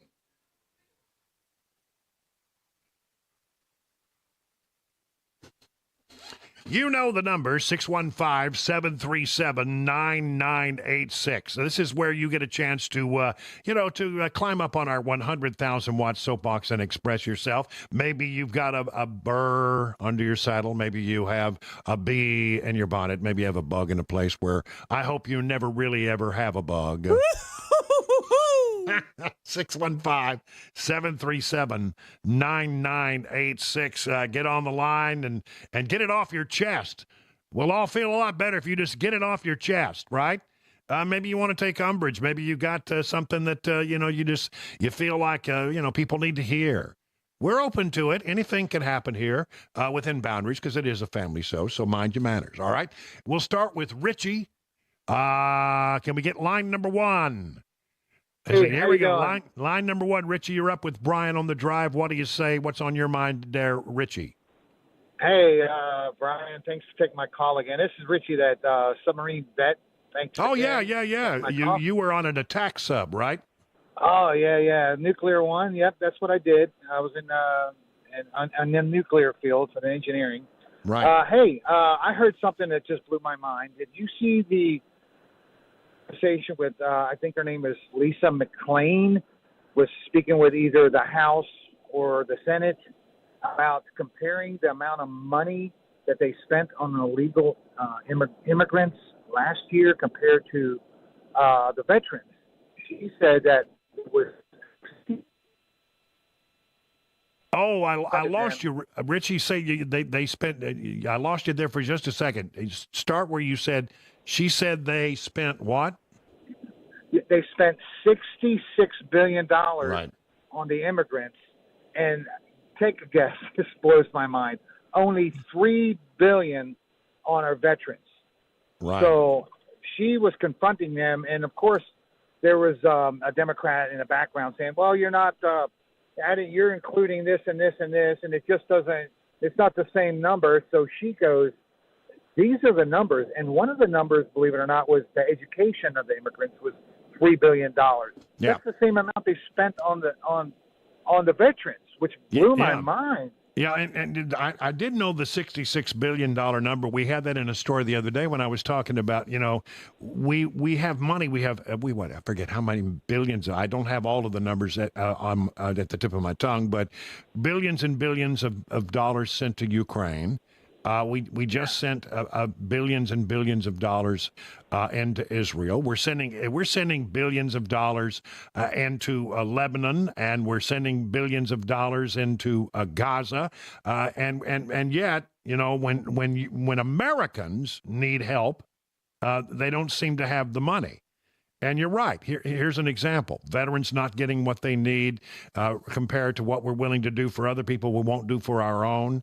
And think about if you're there in this flood zone in eastern Tennessee or in North Carolina, all that you've ever gotten really so far. Now, there may be more money coming down the pipeline, but initially when people are really at their worst moment and they really need help, they get a check for $750 and you can't even cash a check because there's no electricity. I think you're right. It's a very good point. It's a shame, how much money we send on other things, but we're not willing to spend on people right here in this country who have a need. You're absolutely right. Next up, line number 2, George. Hello, George. You're on with Brian on the drive. What's on your mind today?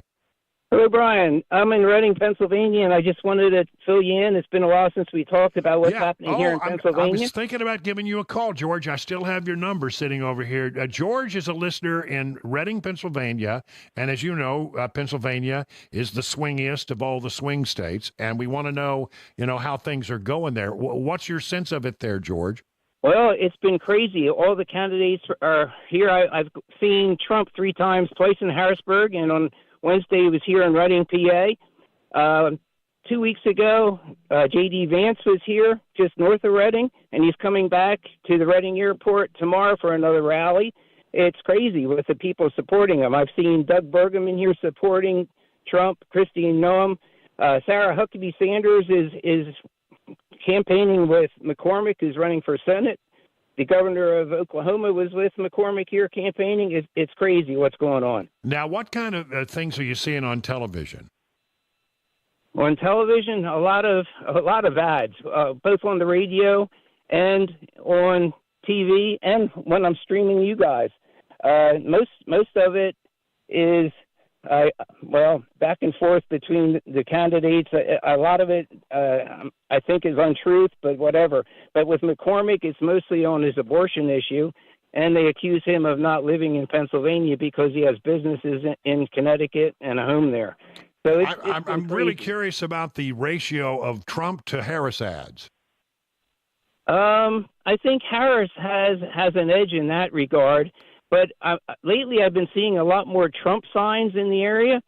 People are coming out of their shells now. They're being more vocal.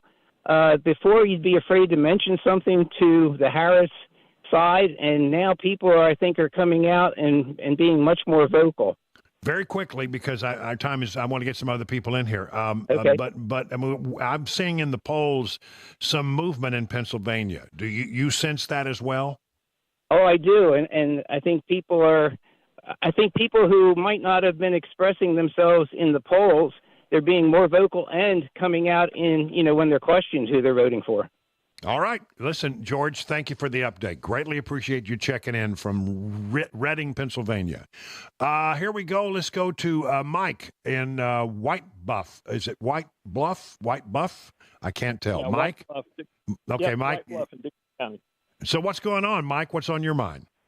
I got a call from a family member, a brother, lives in Michigan, one of the swing states. Mm-hmm. And I'm not saying he's on the left, but he's off the fence.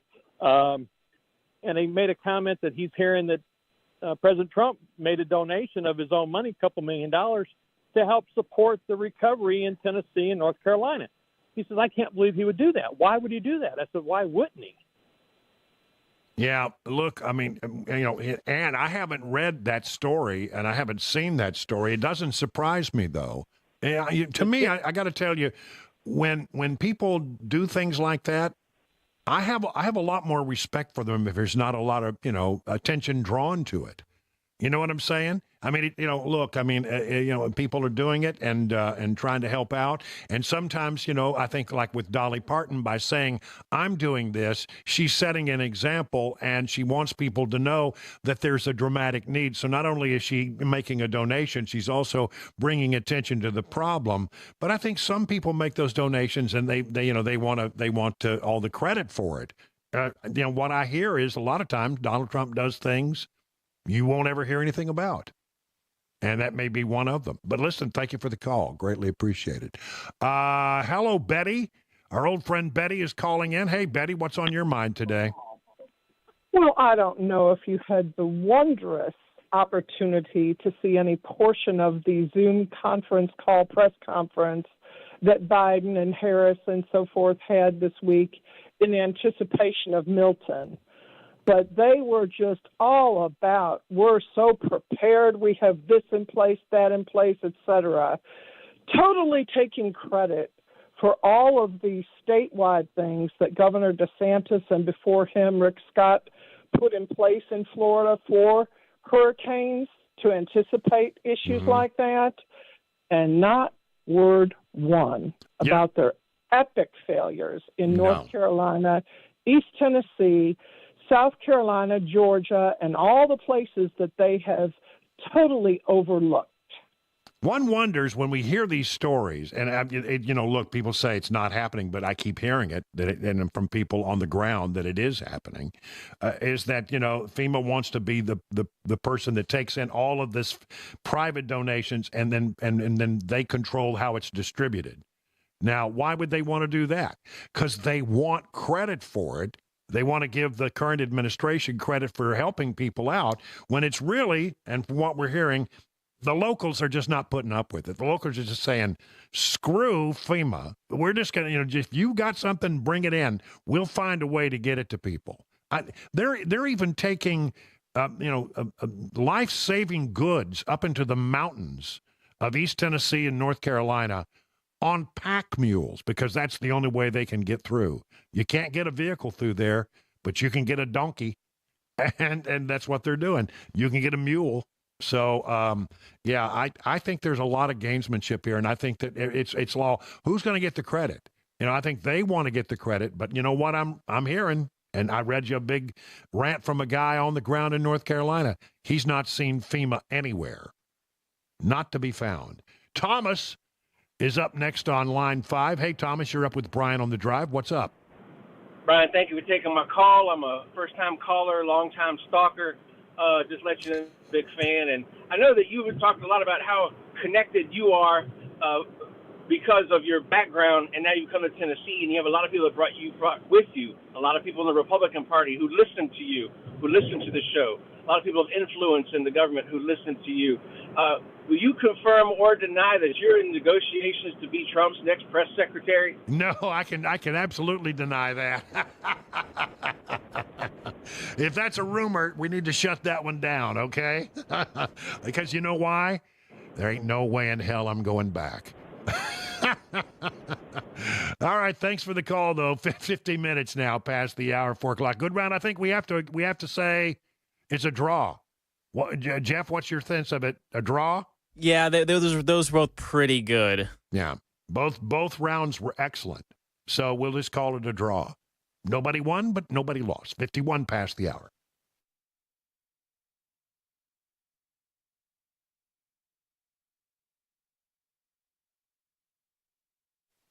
I'm going to break away from my normal spot and talking points that I have when I talk about the folks at United Structural Systems. And the reason is they've been at my house this week.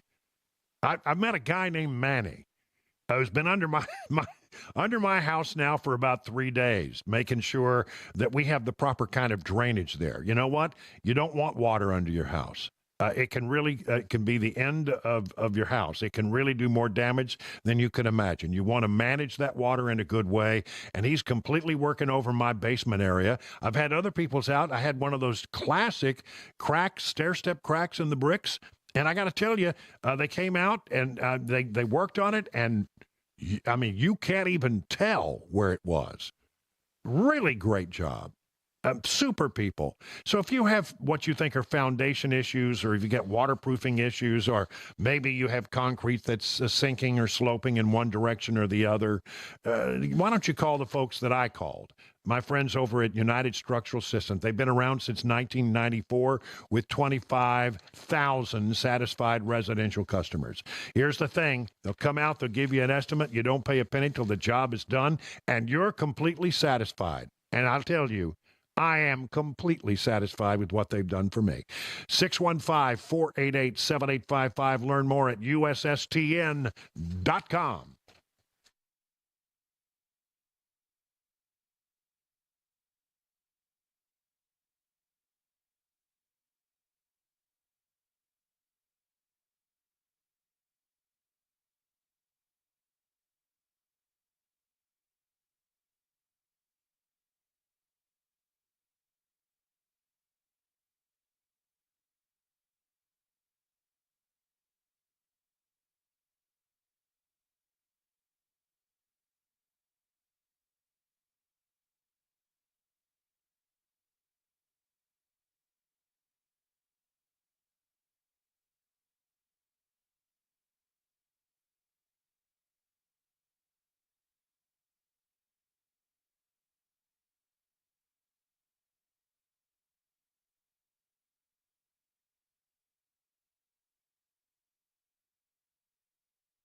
Massive layoffs announced. And hear what former President Trump is vowing to do in Colorado.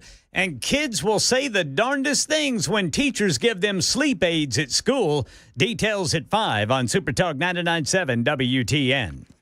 All right, coming up in the next hour, round 2 of our 2024 report. I got so much news, I can't get it into one segment, so we'll do a second round in 2024 news at the top of the next hour.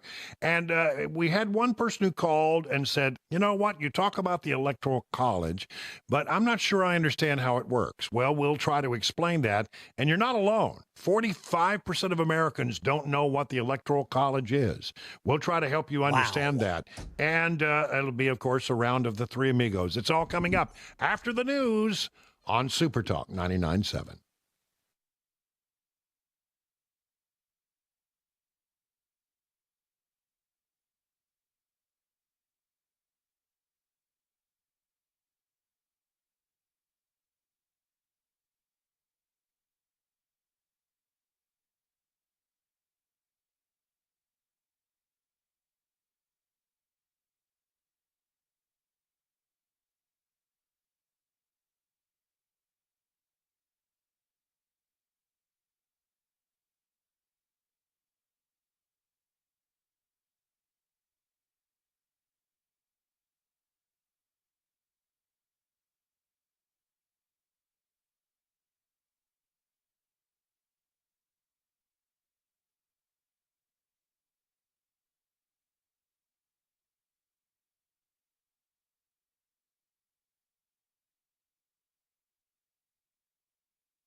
Five o'clock on the dot. I'm Ken Weaver with your top stories. Got the full forecast and traffic in 5 minutes. Boeing, which is dealing with a month-long workers' strike and its recent problems with its plane manufacturing and spacecraft, will be laying off thousands of employees.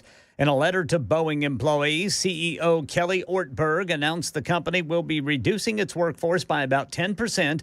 That's 17,000 jobs that will be going away. Ortberg says the Boeing 777X, the next version of the popular plane, will be delayed. The 767 freighter program will end, and the company's expecting substantial new losses in its defense, space, and security unit. Election 2024, former President Trump campaigning today in Colorado, pledging to invoke a law from the late 1700s.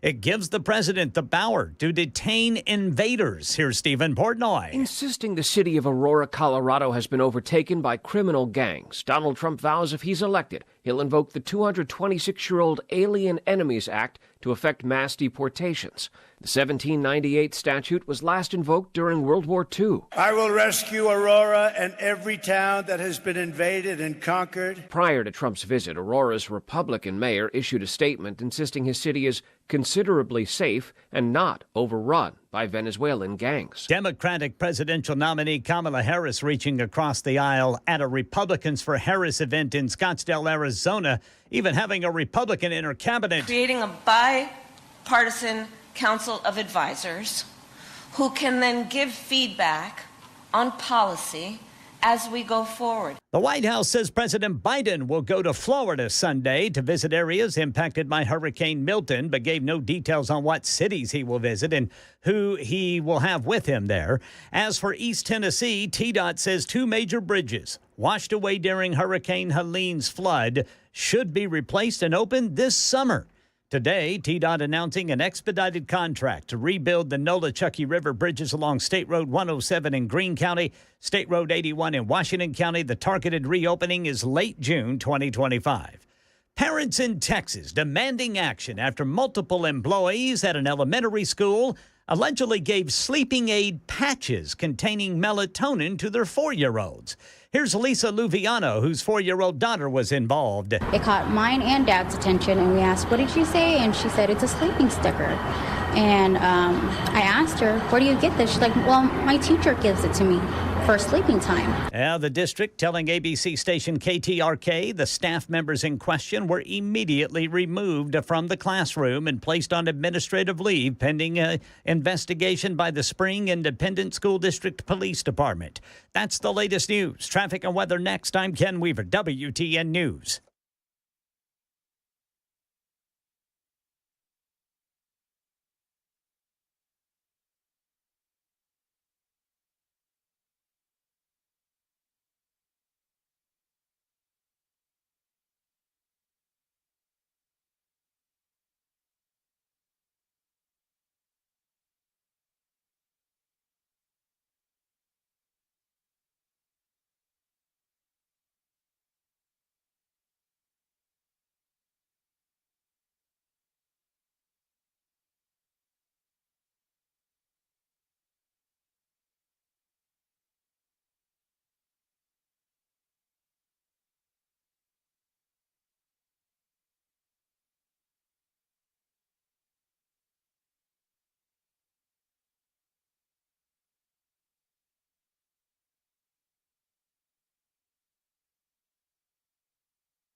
All right, got a crash, 440 eastbound after Nolensville Pike, then 24 westbound right there at I-440, and then 40 eastbound, the off-ramp partially blocked there to get onto Broadway. Traffic every 10 minutes every morning on Super Talk 99.7 WTN.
Good afternoon, everybody. 7 minutes past the hour of 5 o'clock on Super Talk 99.7. We are looking at a beautiful 78 degrees, just a gorgeous evening here.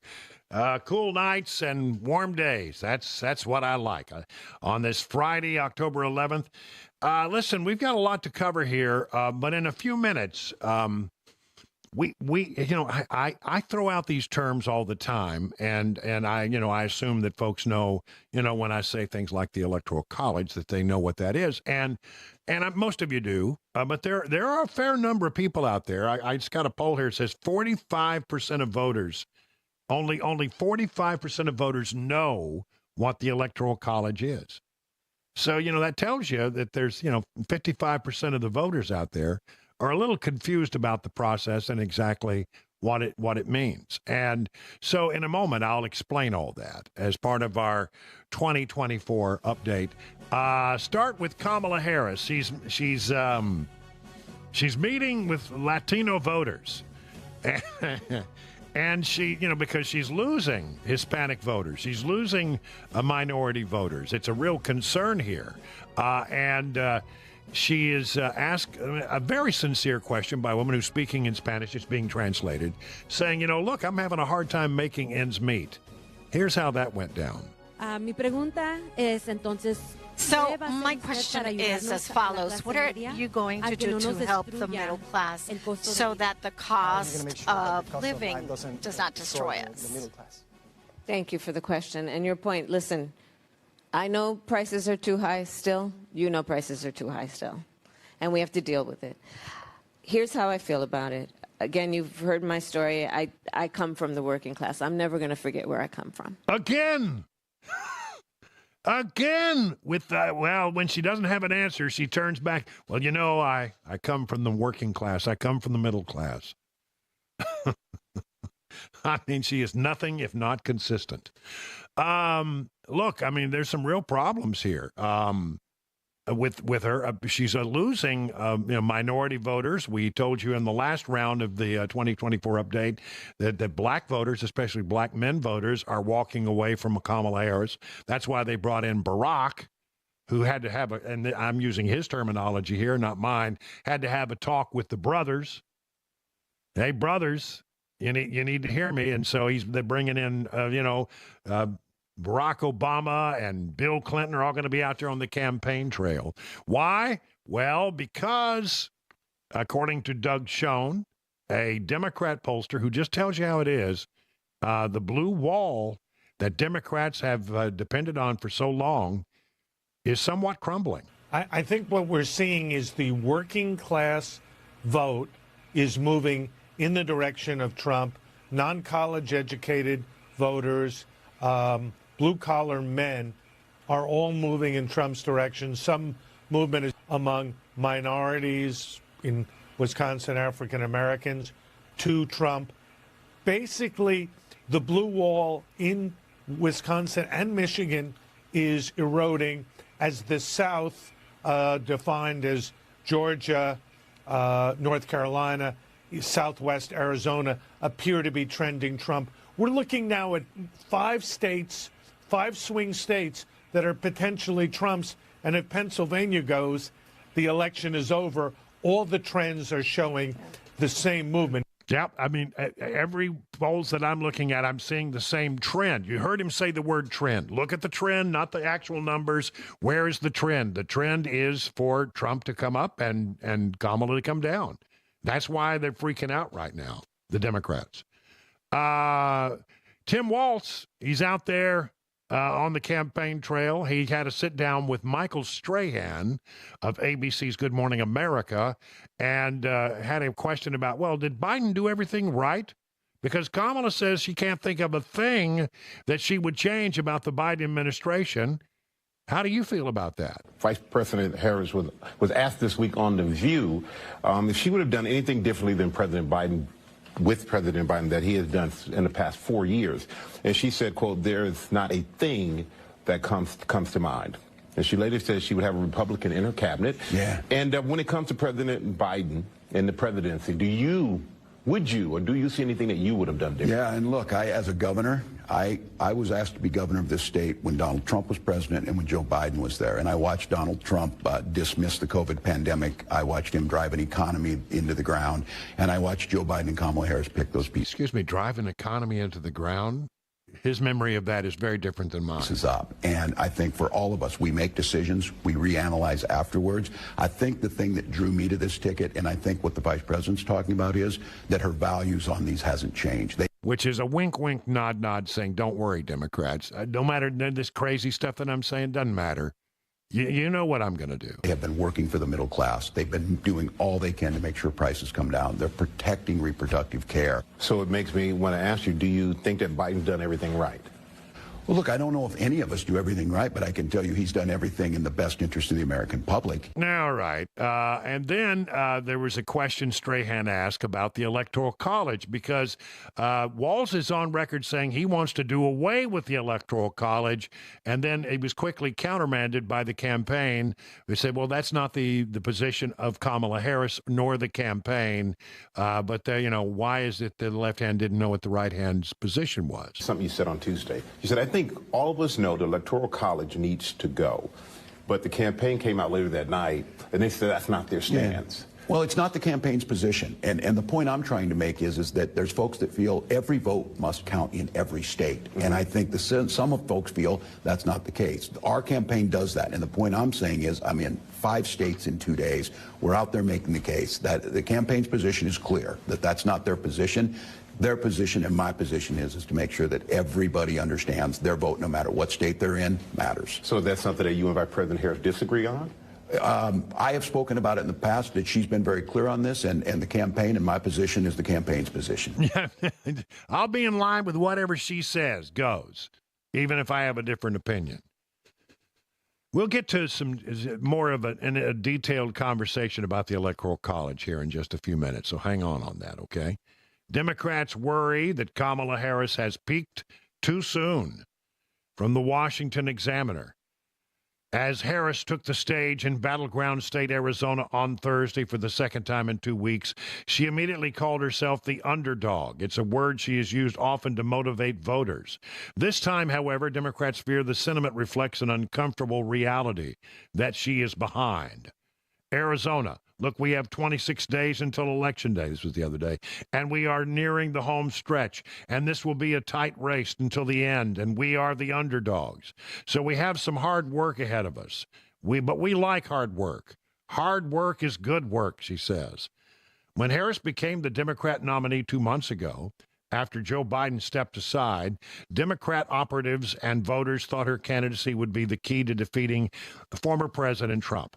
But with less than a month until the election, anxiety is spiking inside Democrat circles about the state of the race, as polls show Harris and Trump nearly tied across all 7 battleground states. The momentum around Vice President Harris was so loud very early on, I felt the energy could die down closer to when the ballots dropped, said Cesar Chavez, a former Democrat state lawmaker. At least here in Arizona, our early ballots dropped yesterday, and I think the campaign needs to find a way to bring this thing home. Well, just what do the numbers show?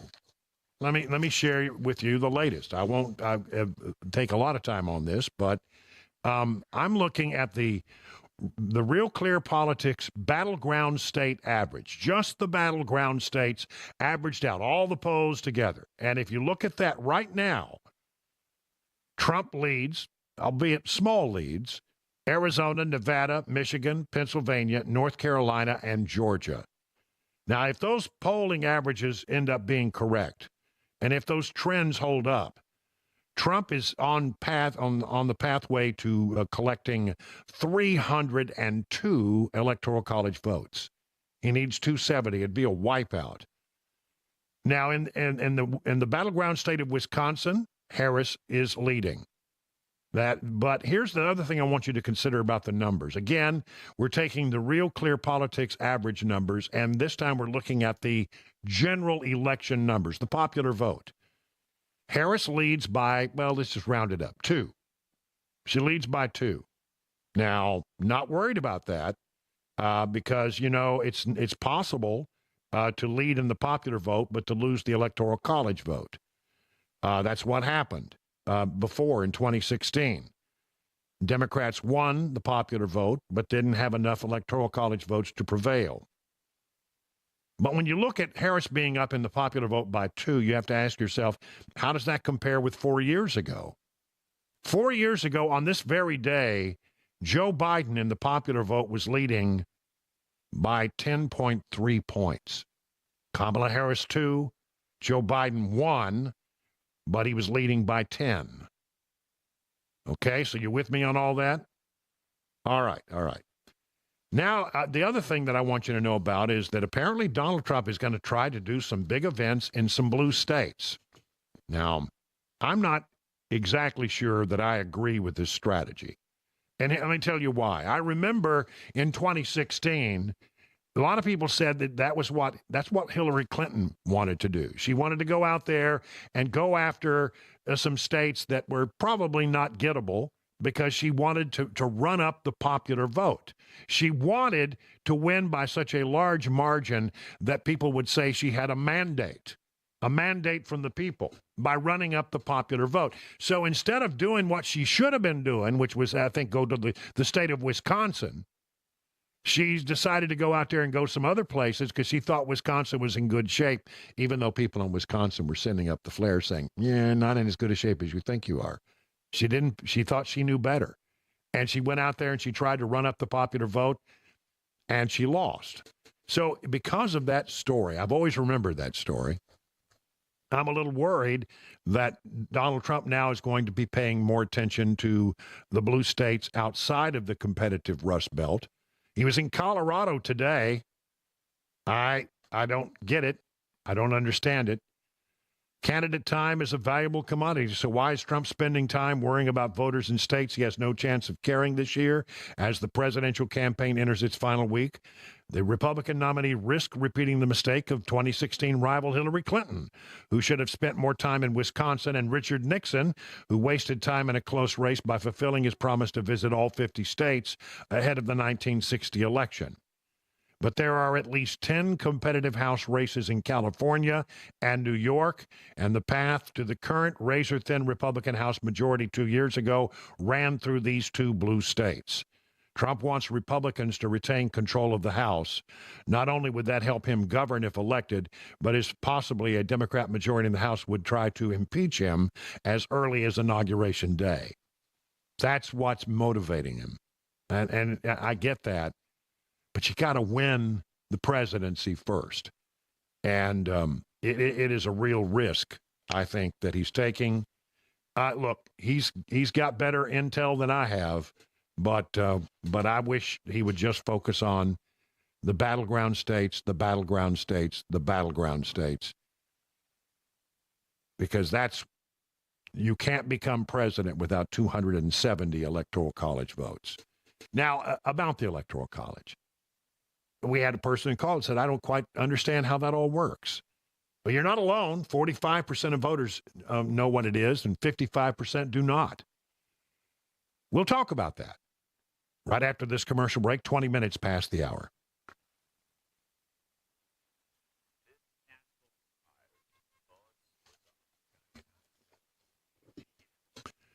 You know, gold is at all-time highs these days. It's right up against the roof there, and same for silver. Meanwhile, the U.S. dollar has lost 25% of its value since 2020. This government-induced inflation is stealing your wealth, and it doesn't seem that Washington, D.C. has any plans to stop. Gold and other precious metals are a great shield against inflation theft. You know, during an election year, the politicians will promise you that they're going to rein in their spending, but you know it's campaign talk, right? You don't think they really mean it, do you? Have they ever done it? That's why no matter who's in office, gold protects you from the D.C. spending spree. And where do you go to get that protection? Reach out to my friends Kyle and Hannah at Nashville Gold and Coin. They'll take great care of you and keep you well informed on all precious metals opportunities. Act now and get your shield against out-of-control government spending. Go to NashvilleGoldandCoin.com and set up your appointment today.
Did you know you're overpaying for your health and wellness products? With over 20 company-owned brands offering its members vitamins, supplements, wellness, and skincare products, you're able to save up to 70% off retail. Members Nutrition can't change your life, but we can change the way you live.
Massive layoffs announced in the aviation industry. And hear what former President Trump just vowed to do. That's coming up at 5:30 on Super Talk 99.7 WTN. Well, here we go. 45% of voters know what the Electoral College is. That means that roughly 55% don't have any idea. And, it is the way we elect our presidents. We don't elect presidents by popular vote. Some people think we should. I am very much in favor of the Electoral College because it's designed basically to protect flyover country, what we call flyover country. If you don't have the Electoral College, then the major population centers will drive every election. And we don't want that. So how does the Electoral College work? Because a lot of people, don't really understand it. And we even had a caller who asked, can you explain it? So here we go. You have to understand the Electoral College is not a place, it's a process. It was founded by the Founding Fathers in the Constitution as part of a compromise between the election of the president by a vote in Congress and the election of the president by popular vote of qualified citizens. The Electoral College consists of 538 electors. A majority of 270 electoral votes is required to elect the president. Your state has the same number of electors as it does members in its congressional delegation, one for each member in the House of Representatives plus 2 senators. The District of Columbia is allocated 3 electors and treated like a state for purposes of the Electoral College. Now, how are my electors chosen? What are their qualifications? How do they decide who to vote for? Each candidate running for president in your state has their own group of electors, known as a slate of electors. The slates are generally chosen by the candidate's political party in your state, but state laws vary on this from time to time. What happens is there are, and depending on how the state handles it, there are restrictions on who the electors may vote for. But by and large, if you have an elector from a Republican slate, they will vote for the Republican, and the Democrats will vote for the Democrats. So you're voting for a slate of electors. The general election is held every 4 years on the Tuesday after the first Monday in November. When you vote for a presidential candidate, you're actually voting for your candidate's preferred slate of electors. And most states have a winner-take-all system. So, like, if you get a popular vote squeak out, in most states they award all of the electors to whoever won the popular vote. However, Maine and Nebraska each have variations of proportional representation, and that's very, very complicated, but basically they do break out one district. I think in Nebraska, I think there is a blue district, and in Maine, there's a red district. All right. The meeting of electors takes place on the first Tuesday after the second Wednesday in December after the general elections. Electors meet in their respective states where they cast their votes for president and vice president on separate ballots. Your state's elector votes are recorded on a certificate of vote, which is prepared at the meeting of the elector. Your state's certificate of vote is sent to Congress, where the votes are counted, and to NARA as part of the official records. That's basically the archives. Have an official record of the presidential election. Then each state's electoral votes are counted in a joint session of Congress on the 6th of January, J6, and the year following the meeting of the electors. Members of the House and Senate meet in the House chamber to conduct the official count of electoral votes.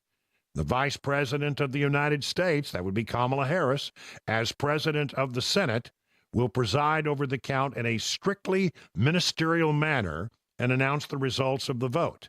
The President of the Senate then declares which persons, if any, have been elected President and Vice President of the United States. The inauguration day is January 20th, 14 days after January 6th. And that's how it works. It's convoluted, I understand, but really designed, I think, to protect, again, the rights of the people in the middle of the country, so they don't get run roughshod over by the big population centers like New York, L.A., and Chicago. It works. 31 past the hour.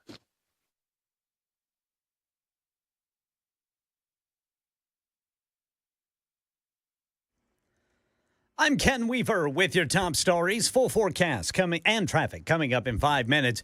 Boeing, which is dealing with a month-long workers' strike and its recent problems with its plane manufacturing and spacecraft, will be laying off thousands of employees. Here's Alex Stone. In a letter to Boeing employees, CEO Kelly Ortberg announced the company will be reducing its workforce by about 10%. That's 17,000 jobs that will be going away. As a result, it's canceling its next cycle of furloughs, but instead will move to layoffs. Ortberg saying the Boeing 777X, the next version of the popular plane, will be delayed. The 767 freighter program will end, and the company is expecting substantial new losses in its defense, space, and security unit. Former President Trump campaigning in Aurora, Colorado this afternoon, saying he will invoke an old law to deport more people, insisting Venezuelan gangs are terrorizing people in the city. I will invoke the Alien Enemies Act of 1798. Think of that. 1798. This was put there. 1798. That's a long time ago, right? To target and dismantle every migrant criminal network operating on American soil. Now, this was a power last used in World War II to detain and deport Germans, Italians, and Japanese. While assessing Hurricane Milton damage in Punta Gorda, Florida, FEMA Administrator Deanne Criswell stressed that her agency has enough funding to help residents recover from Milton and Helene. But Criswell says eventually Congress will have to pass another spending bill. She says Governor Ron DeSantis submitted a request for an expedited disaster declaration for Milton, and they'll go through as quickly as possible. The Disaster Relief Fund certainly does not have enough money to continue recoveries for everything that I have through the entire fiscal year, but I have enough money to support the immediate needs for everybody impacted by Helene and Milton. Here in Tennessee, the State Department of Transportation announced a contract to rebuild 2 of the Nolichucky River bridges washed out by Helene flooding. Officials say they expect to have those completed and reopen to traffic by June. That's the latest news. Traffic and weather next. I'm Ken Weaver, WTN News.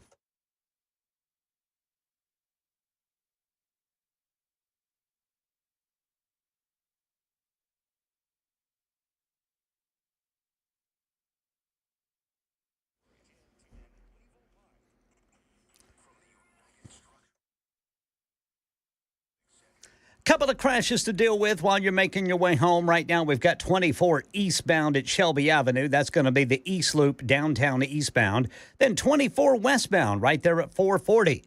Traffic every 10 minutes every morning on Super Talk 99.7 WTN.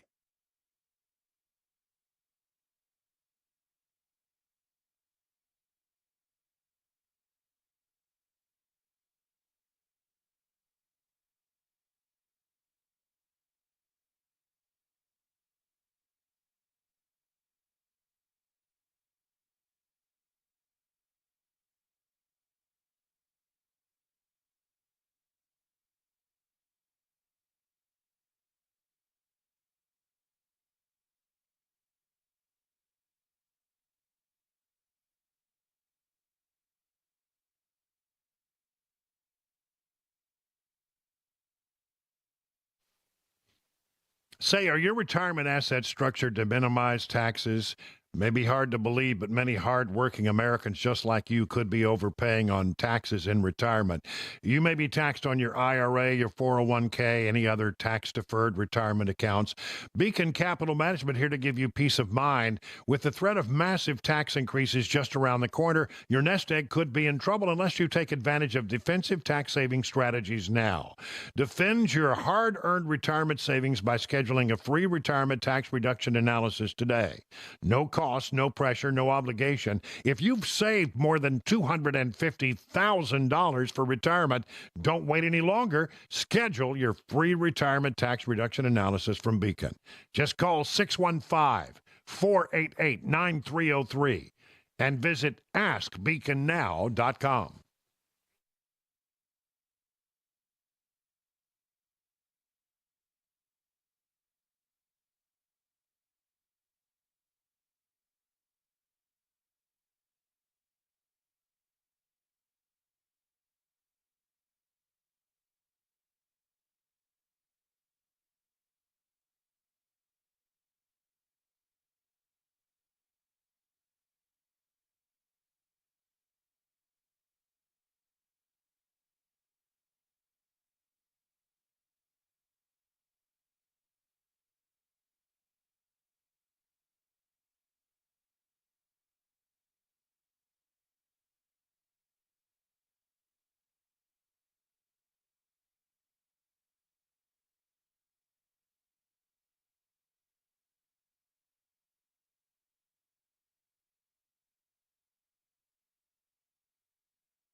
There it is. That festive music means it's time for the three amigos who are in the newsroom. Ken Weaver. It's the Bearded Wonder. Hello, Ken.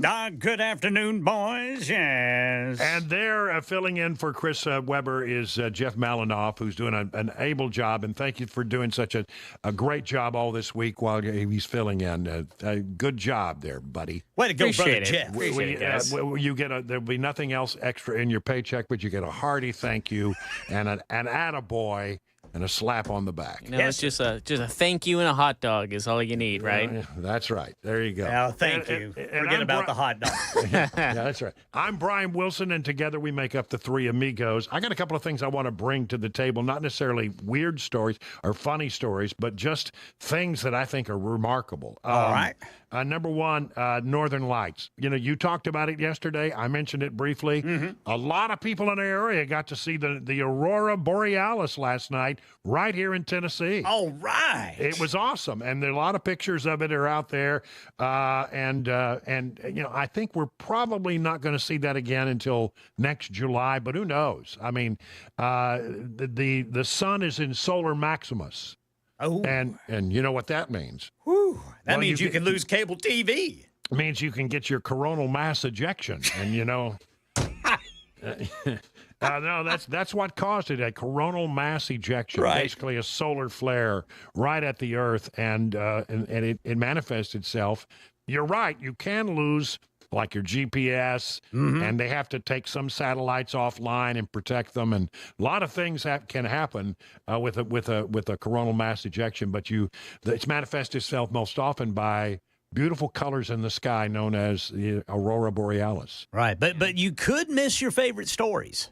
Yeah, it could happen. Yeah. It could happen. But I think we're going to be okay on that. Yeah. The other thing that I wanted to talk about, because you know me, I'm a guitar picker. Yes, sir. Not a good one, but no. You're all right. Well, I can hold my own, but I hate to even talk about being a guitar player in this town. Well, that's true. Yeah, like for example, I've got a friend. I first came to know him through Ricky Skaggs.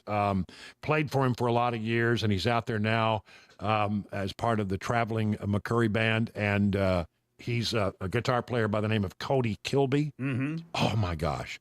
He by the way, International Bluegrass Musician, Music Association Guitar Player of the Year. Goodness. And this guy can get it done. So I don't like to talk about playing the guitar, and when I know those kind of people who can really play the guitar. Right.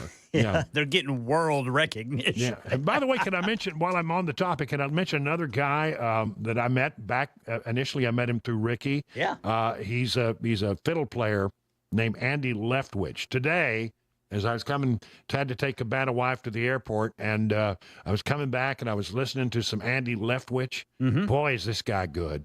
He's got an album called American Fiddle Player, or The American Fiddler.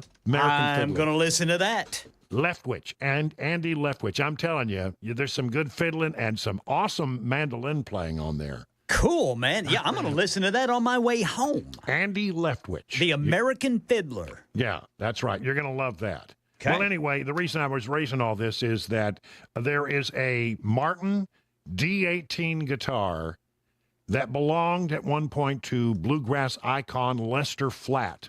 Uh-oh. Lester Flatt and Earl Scruggs, they are really some of the fathers of bluegrass, playing with the Foggy Mountain Boys at the Grand Ole Opry all those years ago, back in the 1940s. The instrument is listed in Wednesday at Heritage, the world's largest collectibles auctioneer, alongside a 1978 Gretsch prototype electric guitar made for Roy Clark. Oh, man. And a set from pioneering guitar designer and Oklahoma-based rock vocalist Steve Ripple. But one way or the other, this flat guitar, it is really something. He played it on a lot of his original recordings. And it ended up in the hands of a guy named Tut Taylor. Mm-hmm. He purchased it from Lester Flatt. He said he was a childhood fan of Flatt and his performance partner, Earl Scruggs.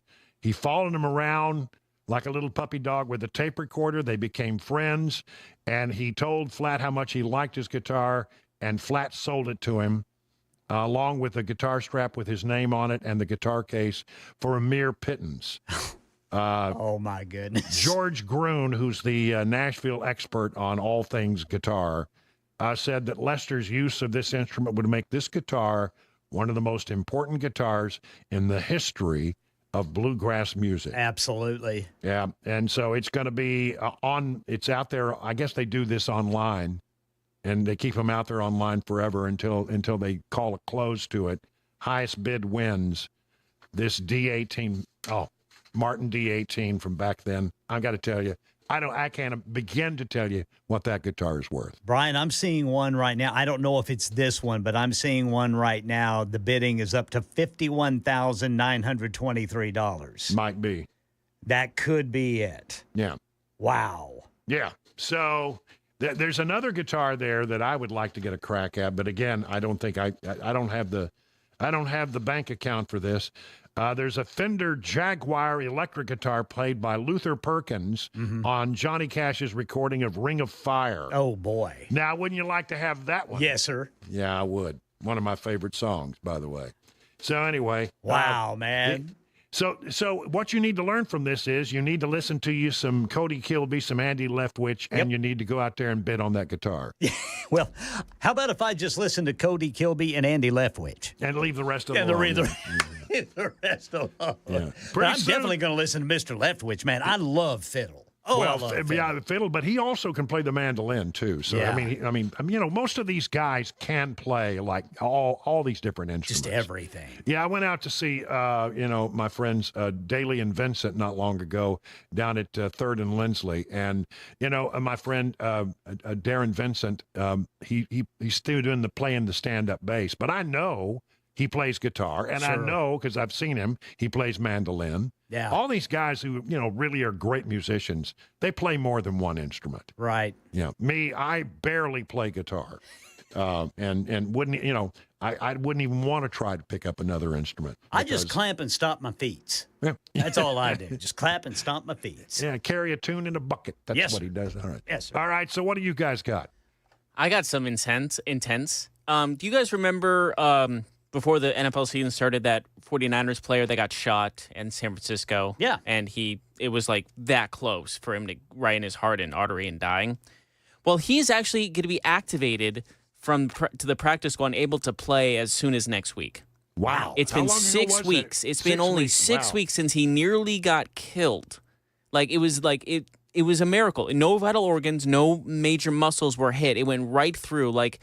You couldn't, a professional sniper could not have hit as clean as it was, around the organs. What they call a through and through. Yeah, and it's by the grace of God, he's alive. And the fact he's able to play it'll be 7 weeks if he does play next Sunday.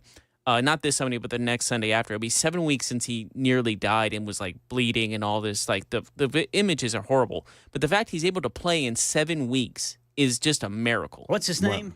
Ricky Pearsall. Ricky Pearsall. He's a rookie at University of Florida, but it was an absolute miracle he survived. And the fact he wanted to play this week, and the 49ers were like, one more thing of rehab and you're Give good. him one more week. Yeah, boys. But unbelievable. Yeah. 7 weeks, that's it. It should feel like a season-ending thing, but he's going to be back. He could play as soon as next week. Amazing. Wow. That's amazing. They can do so many things now to help you heal more quickly in an intensive way. Most people can't afford those kind of treatments, but when your whole life is on the line, and that's what you do. It's your whole career, and money's on the line. You want to get back into the game as soon as possible, and they're willing to pay for those very expensive treatments. But it's amazing what they can do these days. Absolutely. Well, it used to be you go in for certain surgeries, you're going to be in the hospital for weeks. Yeah. Now they get you up and out of there in a day or two. Yeah. It's astonishing. It's not that big a deal anymore. Well, I've got one, boys, and it's very timely. Okay. I got this off of CBS. Your friend loves a candidate that you hate. Can your relationship survive? It's a good question. And they say that question is weighing even more heavily this year. This doctor, Dr. Judy Ho, is a clinical and forensic neuropsychologist, and she's an author of The New Rules of Attachment. Says she's seen this dilemma ramp up recently in both her personal and professional life. Can you remain friends with people who hold political views antithetical to your own? Experts say there are things to consider when it comes to navigating political divides. Mainly, how close are these people to you?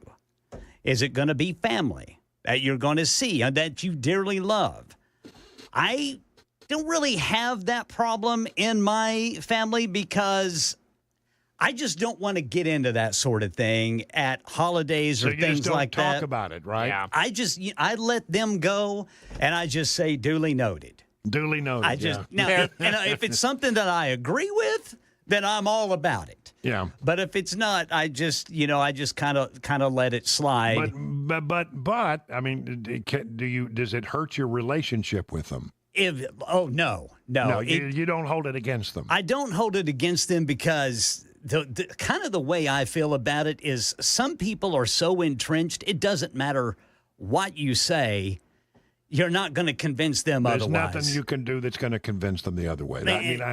And I tell you, I've got a side of my family, I break it down like this. One side of my family watches CNN. The other side of my family watches Fox News. I know exactly what I'm getting into whenever I go visit, these family members. I will say that, I don't have that real. I don't think I have much of that in my family, a problem with people on the bed. But if it were, I just. I just don't. I believe that people are more important than positions in the end of the day. Yeah. And the people that I love, I'm going to love, even if they hold positions that are antithetical to what I believe.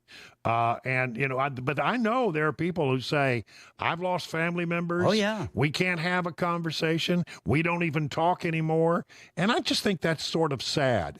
I have another philosophy about that, and that is, okay, let's say there's a musician out there that I really enjoy their musical ability, right? But I happen to know that they're very left-leaning. Does that mean I can't enjoy the music? Right. No, right. See, I don't feel. What about actors? Now, I mean, you can, Tom Hanks. I love Tom Hanks as an actor. Yeah. But I know what his positions are and his politics are. He doesn't wear it very actively on his sleeve, not like somebody like some others do. Right. But if I enjoy their art, then I'm just going to enjoy their art and just say, well, he and I are not going to see on everything. But why should we deny people? Why should we walk away from people who have great abilities in some areas simply because their politics don't align with ours? Exactly. That's the way I look at it. I mean, it takes all kinds. I'm not gonna lose a friend, or not have something enjoyable in my life simply because the person attached to it has political beliefs that are different than mine. There's more to a person than their political beliefs. Yeah, there's good people on both. Like, I know that classic saying, there's always good people on both sides, But like, I grew up in the most liberal county in the entire state of California. You did. Yolo County is, they didn't even vote for Reagan. That's how liberal they were. Just, they voted for Mondale, like in 84.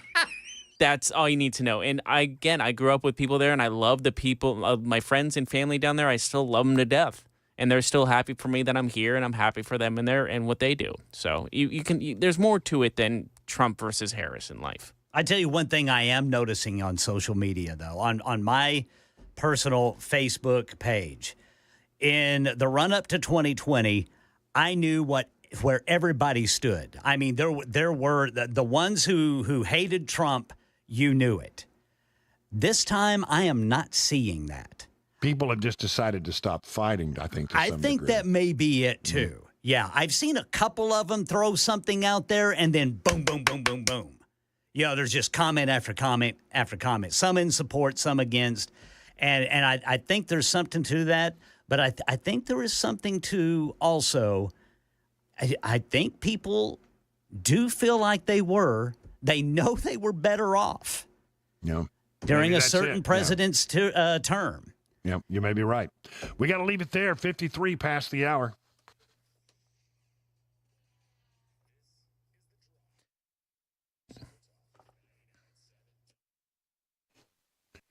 Grace Point Healthcare provides affordable, convenient, and comprehensive medicine. They're well known for their basic smart care plans. Here's how that works. You put down $69 a month, and what you get is free office visits and free basic labs and diagnostic tests for the entire year. You got a high, deductible insurance plan? This might be a good way to sort of have a 1-2 punch that covers your family. At Grace Point, you're usually seen the same or next day. No long wait times in the waiting room. And Grace Point is your primary provider that treats the entire family from newborns to seniors. You know, when you get to a certain age, your hormones begin to fluctuate, taking a toll on your lifestyle. Grace Point provides comprehensive hormone testing and treatment for both men and women. It is a military-owned practice located in the heart of Franklin. Call this number, 599-6868, to schedule your next medical appointment. Grace Point Healthcare, modern medicine delivered the old-fashioned way.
I do everything from scrubbing cages to asking people for donations to answering the phones and helping facilitate getting animals to the rehab. I'm there on the weekends, up there taking care of animals with the team. You got a great team there. It's a small team, but a great team that works together. And Well, I started about 20 years ago. My dear friend Carol Burgess founded Harmony in Fairview. Okay. And we decided to reopen it in West Nashville. And we are rocking along. Lots of animals. One of the primary calls that we get are, I found a bird, it's on the ground, what do I do?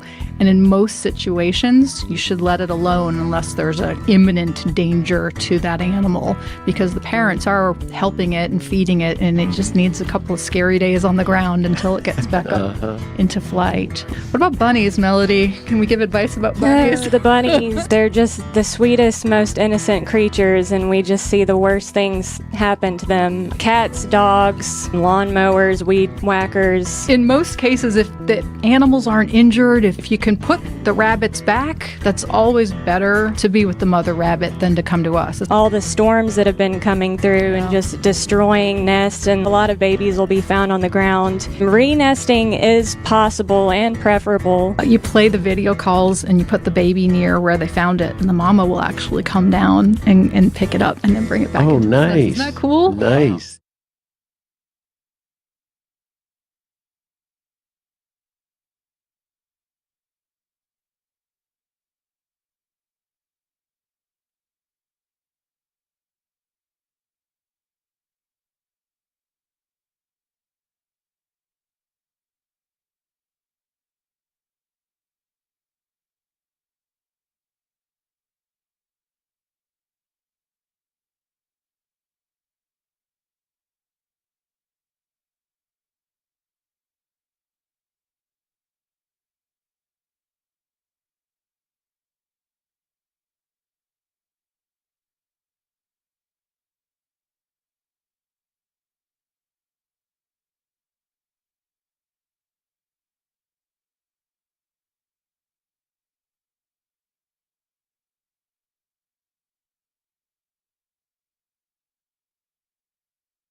I'm Ken Weaver with your top stories. Got the full forecast and traffic in 5 minutes. And Boeing dealing with a month-long workers' strike and its recent problems with its plane manufacturing and spacecraft will be laying off thousands of employees, 17,000 to be exact. Election 2024, former President Donald Trump campaigning today in Colorado, pledging to invoke a law from the late 1700s that gives the president the power to detain invaders. Stephen Portnoy reports. Insisting the city of Aurora, Colorado has been overtaken by criminal gangs, Donald Trump vows if he's elected, he'll invoke the 226-year-old Alien Enemies Act to effect mass deportations. The 1798 statute was last invoked during World War II. I will rescue Aurora and every town that has been invaded and conquered. Prior to Trump's visit, Aurora's Republican mayor issued a statement insisting his city is considerably safe and not overrun by Venezuelan gangs. Democratic presidential nominee Kamala Harris reaching across the aisle, speaking at a Republicans for Harris event in Scottsdale, Arizona, says she'll have a Republican in her cabinet. Creating a bipartisan council of advisors who can then give feedback on policy as we go forward. The White House says President Biden will travel to Florida on Sunday to visit areas impacted by Hurricane Milton, but gave no details on what cities he will visit and who will be there with him.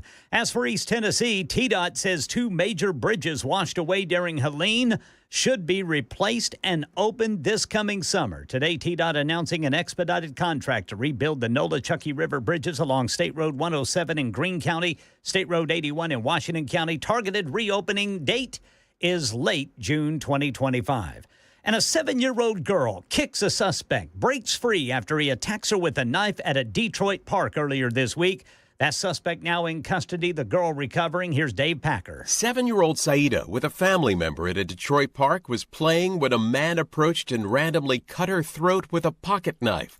Saida telling WXYZ TV. He just slid the knife on my throat. Saida fighting back. And then I kicked his legs medium hard. She got away and ran for help. Neighbors hearing her screams, rushing to help to stop the bleeding until paramedics arrived.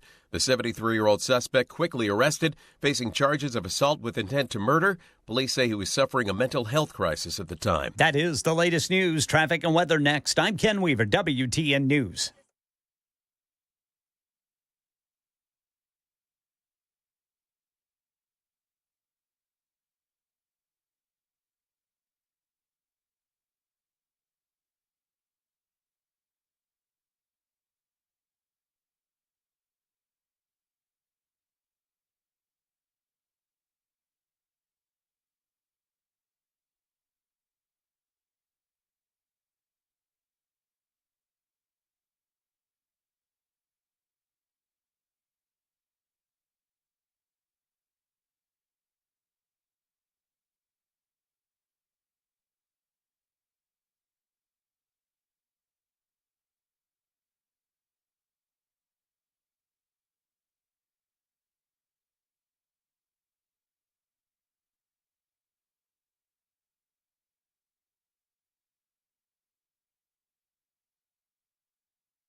Showing a crash, 40 westbound after Bellevue, and then that's going to be exit 196, and then 40 westbound at Briley Parkway East. That's going to be exit 215. Traffic every 10 minutes every morning on Super Talk 99.7 WTN.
Hey, good evening, everyone. It is 8 minutes past the hour of 6 o'clock on Super Talk 99.7. Brian Wilson in the chair all the way until 7. And then at 7 o'clock, we will go to the news. And then after the news, Mark Levin will come along. So this is the last hour of this show and the last hour of the week. We got a lot to crown. Now, what I like to do when we get down to the end of the week, and we got an hour left, and what I generally have is I've got a handful of stories. If you're watching on Super Talk 99.7, I'm showing you a handful of stories. Things that I wanted to talk about, things that I think are sort of important that we just haven't gotten around to. They don't all go together, but that's the way it goes. We can't blend everything. I mean, I'm good. I just ain't that good. All right, here we go. I think this is important. Speaker Mike Johnson says, as of today, he did an interview with Punch Bowl, and he says that he just doesn't have an appetite to fund Ukraine anymore. So there's that. Now, the question is, will he be the Speaker of the House next year? I'm not sure. I'm hoping the coattails of Donald Trump are longer than we think, and that he'll pull a lot of Republicans across the goal line in these House races. As we talked about earlier, that's why Donald Trump is going to some of these blue areas. He's trying to support House candidates because he knows if he gets into the White House that honestly, if you don't have both houses of Congress, you're not going to be able to get anything done. And he would like to hold on to the House. I think he's got a pretty good chance of having a Republican Senate the way it's shaping up. I've said that before, but that's the question. But anyway, if Speaker Johnson is still Speaker Johnson, he says he doesn't have any appetite for additional funding for Ukraine. House Speaker Mike Johnson, in an article released Friday, said that he does not have the desire to send any more money to Ukraine as the presidential election gets closer. I don't have an appetite for further Ukraine funding. I hope it's not necessary. If President Trump wins, I believe he can actually bring that conflict to a close. I really do. I think he'll call Putin and tell him that's enough. Punchbowl did an interview with Johnson where he was asked about his role as Speaker and what the future holds for the GOP conference. Johnson said that if Vice President Kamala Harris wins the presidency, he doubts the ongoing war between Russia and Ukraine will end. So whatever the terms are, I'm not sure, but I think if Kamala Harris is president, I don't think it ends, and that's a desperate and dangerous scenario. Johnson has gotten flack in the past from Republicans in the Freedom Caucus when he approved spending bills that funded the ongoing war in Ukraine. Representative Marjorie Taylor Greene, Republican of Georgia, even tried to oust him over the issue. So Speaker Johnson sending up the flare that if he remains Speaker, and I think that's an open question, but if he remains Speaker, he's not going to be in favor of more support for Ukraine. If you care deeply about your Second Amendment rights, this has got to bother you a lot. This is from the Daily Caller, and at Michigan and Hawaii, two states that have launched tip lines to snitch on gun owners. Oh, you'll love this. Michigan and Hawaii recently advanced tip lines aimed at preventing gun crime, but Second Amendment proponents warn these initiatives could be weaponized against law-abiding citizens. See, on Thursday, Democrat Michigan Governor Gretchen Whitmer signed into law an education funding bill, accepted allocated money to establish, you ready for this? You ready? An anonymous tip line for students to report improper storage of firearms. The bill allocates up to $1 million of 2024-2025 spending to create a tip line at an intermediate district. According to the legislature, it also funds the creation of educational materials with information on how to report improperly stored guns. The legislation notes that an improperly stored firearm is one stored in violation of Michigan law that regulates how firearms are supposed to be stored in the presence of minors. Michigan previously enacted a secure storage law. According to the Michigan Health and Human Services Department, it mandates that unattended firearms be kept unloaded and locked, which I think is good advice. Critics said the tip line was a rushed amendment to the education bill. And so what they're asking basically to happen here is for kids to rat out their parents. That's what this is. Republicans in Michigan decried the move as an attack on civil liberties. The hotline is nothing more than a stage out of the Stasi playbook, encouraging children to spy on their own families, said Republican State Rep Angela Regas. Another Republican State Senator, Thomas Albert, labeled the amendment a tattletale provision. This is a dangerous step toward weaponizing children in households for the left and an outrageous government overreach under the guise of public safety. I agree. Same thing. I won't waste a lot more time on it. Same thing going on in the state of Hawaii. Wow. So, a lot of times these presidential candidates, they go on podcasts, which are basically, replacing, talk shows that used to be on TV. Podcasts used to be just audio. Now they're audio and video, and you can watch them or you can listen to them one way or the other. Kamala Harris made an appearance on the popular sex podcast, Call Her Daddy. Now, a lot of people said, is that the right place, the right venue? Well, I think actually I'm gonna defend that decision, because who are they trying to reach right now? Women voters. And why do they need to reach women voters? Because they know the only issue they have is the issue of abortion, and they want to get people ginned up to go to and motivate people to go to the polls on election day, women who feel strong about that issue. All right. But she's getting sort of blasted. 82% of the ratings apparently are negative. And, then the president, the former president, has gone on a bunch of different podcasts as well. And what I think is interesting is he went on Dr. Phil, he went on Theo Vaughn, he went on Dave Ramsey, he went on Sean Ryan, went on Lex Fridman. Well, let me just play this for you. Aiden Ross, Trump's interview with Aiden Ross got 6 million views. His interview with Dr. Phil got 27 million views. Dave Ramsey, 5 million views. Theo Vaughn, 14 million views. Sean Ryan, 4 million views. Lex Fridman, 6 million views. Kamala Harris's interview on Call Her Daddy, 170,000 views.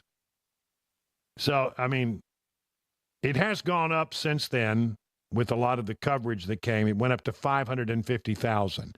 But then even that doesn't even approach the kind of views that Donald Trump is getting on the appearances that he has. She had a podcast called All the Smoke, garnered 520,000 views in 11 days. And 70% of the reviews of the episode were negative. So isn't that interesting?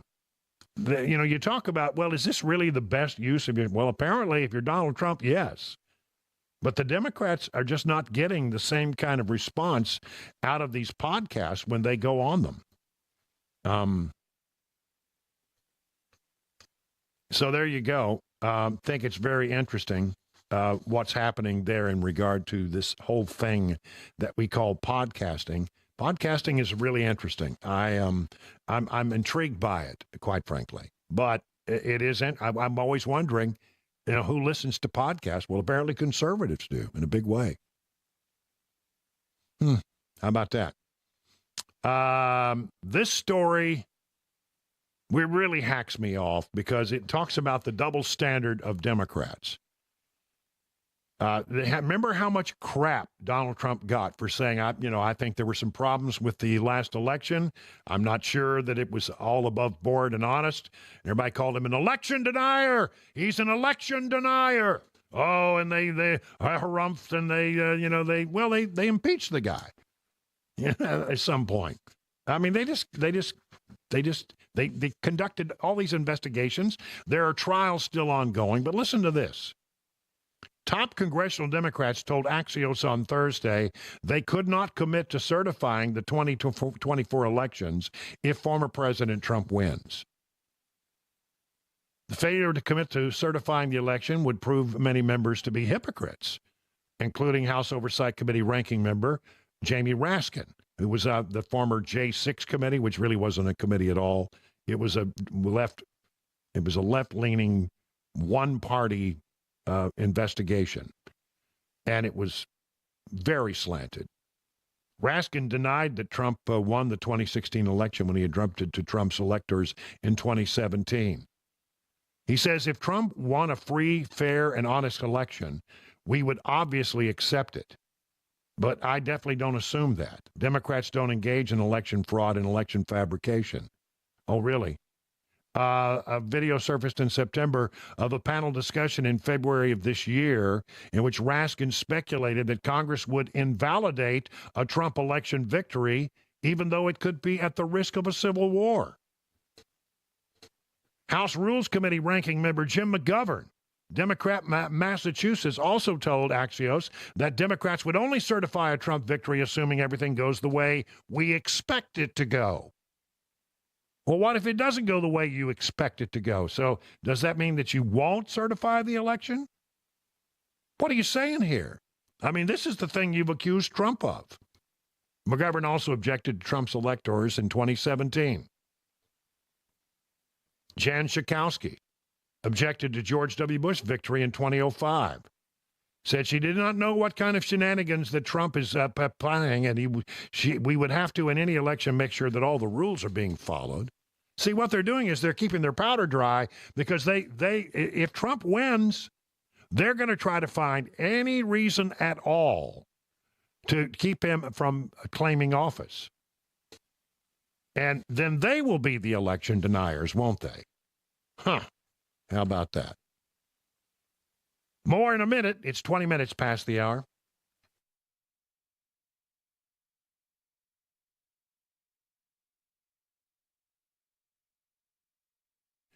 You know, one thing that really makes Genesis Diamonds stand out from any other jewelry store is the education you get. Now, we're not talking about clerks behind the counter. These are seasoned diamond pros. They know everything there is to know about diamonds. And they will take their time to teach you in a way that is transparent, informative, useful. They'll even teach you how to buy like a dealer buys. They will show you the inside secrets of the diamond industry. They will show you how diamonds are priced and graded on the world market, and how you can maximize your budget. They will also teach you all about lab-grown diamonds and how you need to be very careful about where and how you buy them. All this is done in a relaxed, no pressure, no expectation kind of atmosphere. Now, they know most guys don't know much about diamonds, so they are committed to teaching you, not selling you. And then when you're ready, Genesis will give you access to one of the largest selection of GIA-certified diamonds in America. It will let you see 10, 15, 20 diamonds in your price range side by side so you can make an intelligent decision. I'm telling you, if you're diamond shopping, this is the place to go. It's a no-brainer. the education you want, the selection you need, the price you deserve, zero risk, zero pressure. Genesis Diamonds, voted best jewelry store and best place to buy an engagement ring 10 years in a row. Green Hills and Cool Springs.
I do everything from scrubbing cages to asking people for donations to answering the phones and helping facilitate getting animals to the rehab. I'm there on the weekends, up there taking care of animals with the team. You got a great team there. It's a small team, but a great team that works together. And Well, I started about 20 years ago. My dear friend Carol Burgess founded Harmony in Fairview. Okay. And we decided to reopen it in West Nashville. And we are rocking along. Lots of animals. One of the primary calls that we get are, I found a bird, it's on the ground, what do I do?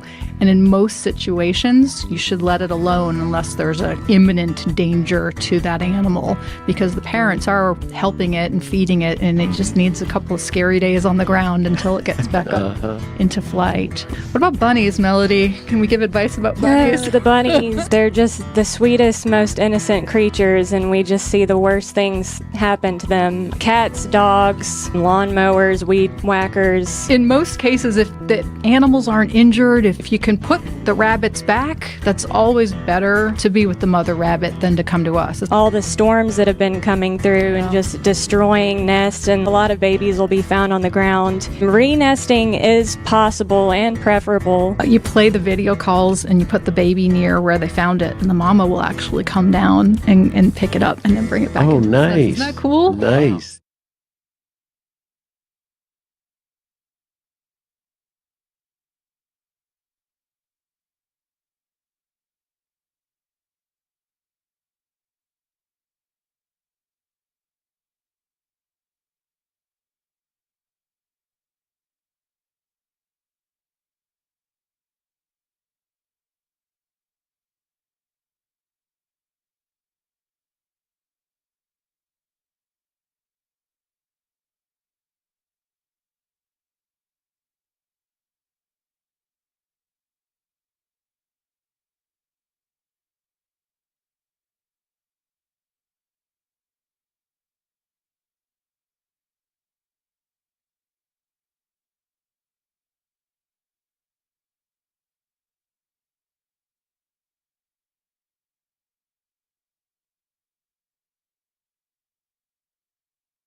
Let's call it 27 minutes now past the hour of 6 o'clock on Super Talk 99.7. We're ticking down to the end of the day and end of the show, end of the week for us.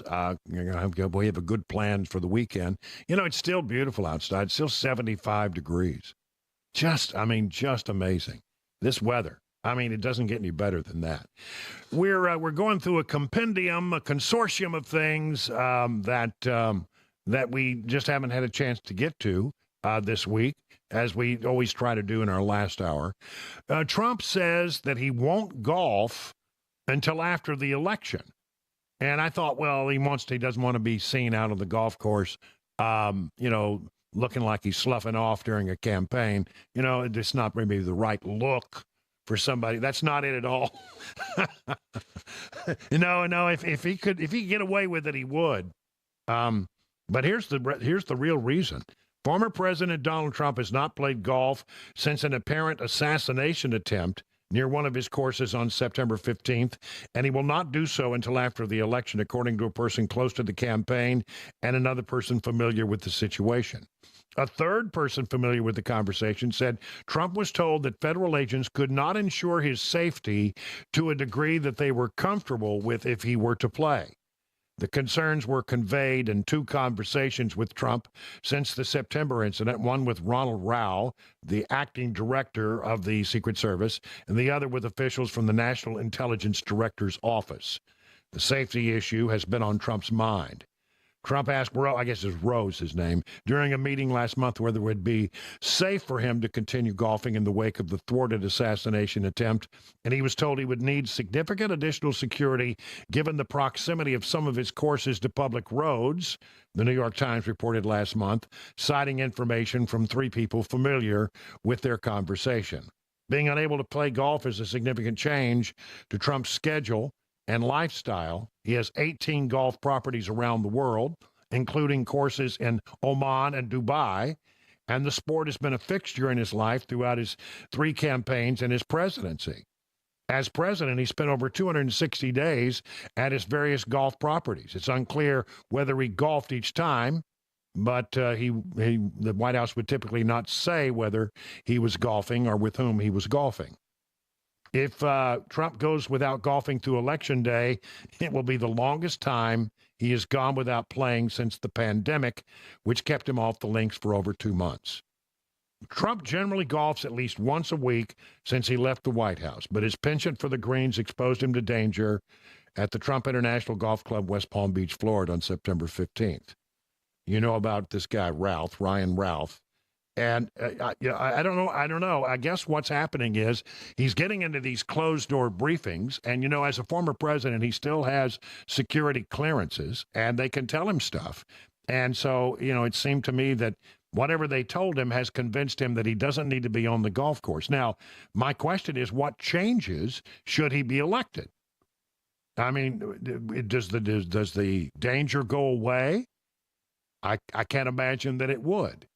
So, if he is elected, then the Secret Service will have to figure out some way to make sure he's protected if he wants to go back out on the golf course, as I'm sure he will want to do. 30 minutes now past the hour of 6 o'clock on Super Talk.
You know, there are a lot of diagnoses out there, a pill for everything, but not all diagnoses are accurate. Not all pills are good for you. When you get a diagnosis for European auto repair, get a second opinion before you make a major decision. And, you know, Eurofix is the home for second opinions.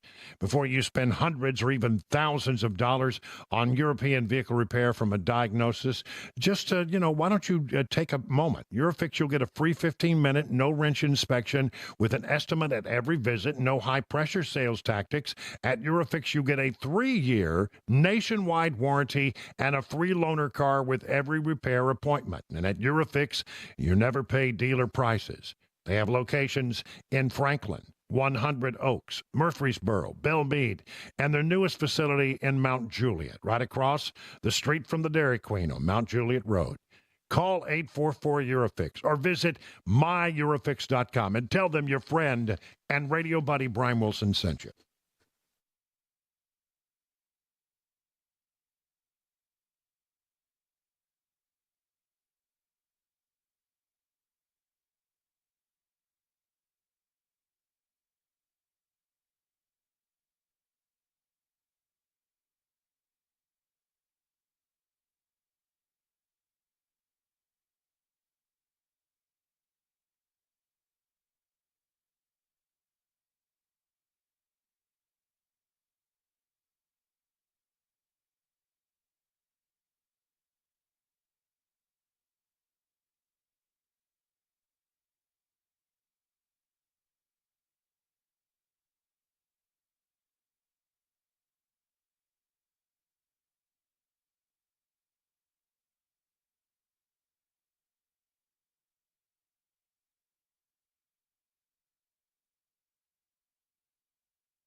Well, here we go. We're down into the final throes of the week and final throes of this program. And with the next 22 minutes before we go to the news. And after the news, we go straight to Mark Levin, the great one. So, as we like to do in the last hour, we want to talk about some things that maybe we didn't have time for. And I'm going to finish up today with reading you, if you missed it earlier, I will have to say thank you to Matt Murphy. He found this, ran it on his show, and I said, that is so good that I need to run it again on my show. I've already read it once. But if you want to know what's really, really going on the ground in North Carolina, then you need to hang around for a minute. You know, what's happening in Eastern Tennessee, I think, is probably the same experience. And you hear, people say, the federal government says they're there, but then you hear all these stories about this, that, and the other. I'm gonna tell you exactly what a guy on the ground, been there for 10 days, what he has to say about the situation. So bear with me while I get this one other story out of the way. This is interesting. 47 U.S. elections ended in ties or were decided by a single vote already in 2024. You know, we talk about every vote counts. Every vote counts. But you know what? You do sometimes have ties. And one vote can indeed make a difference. So listen to this story.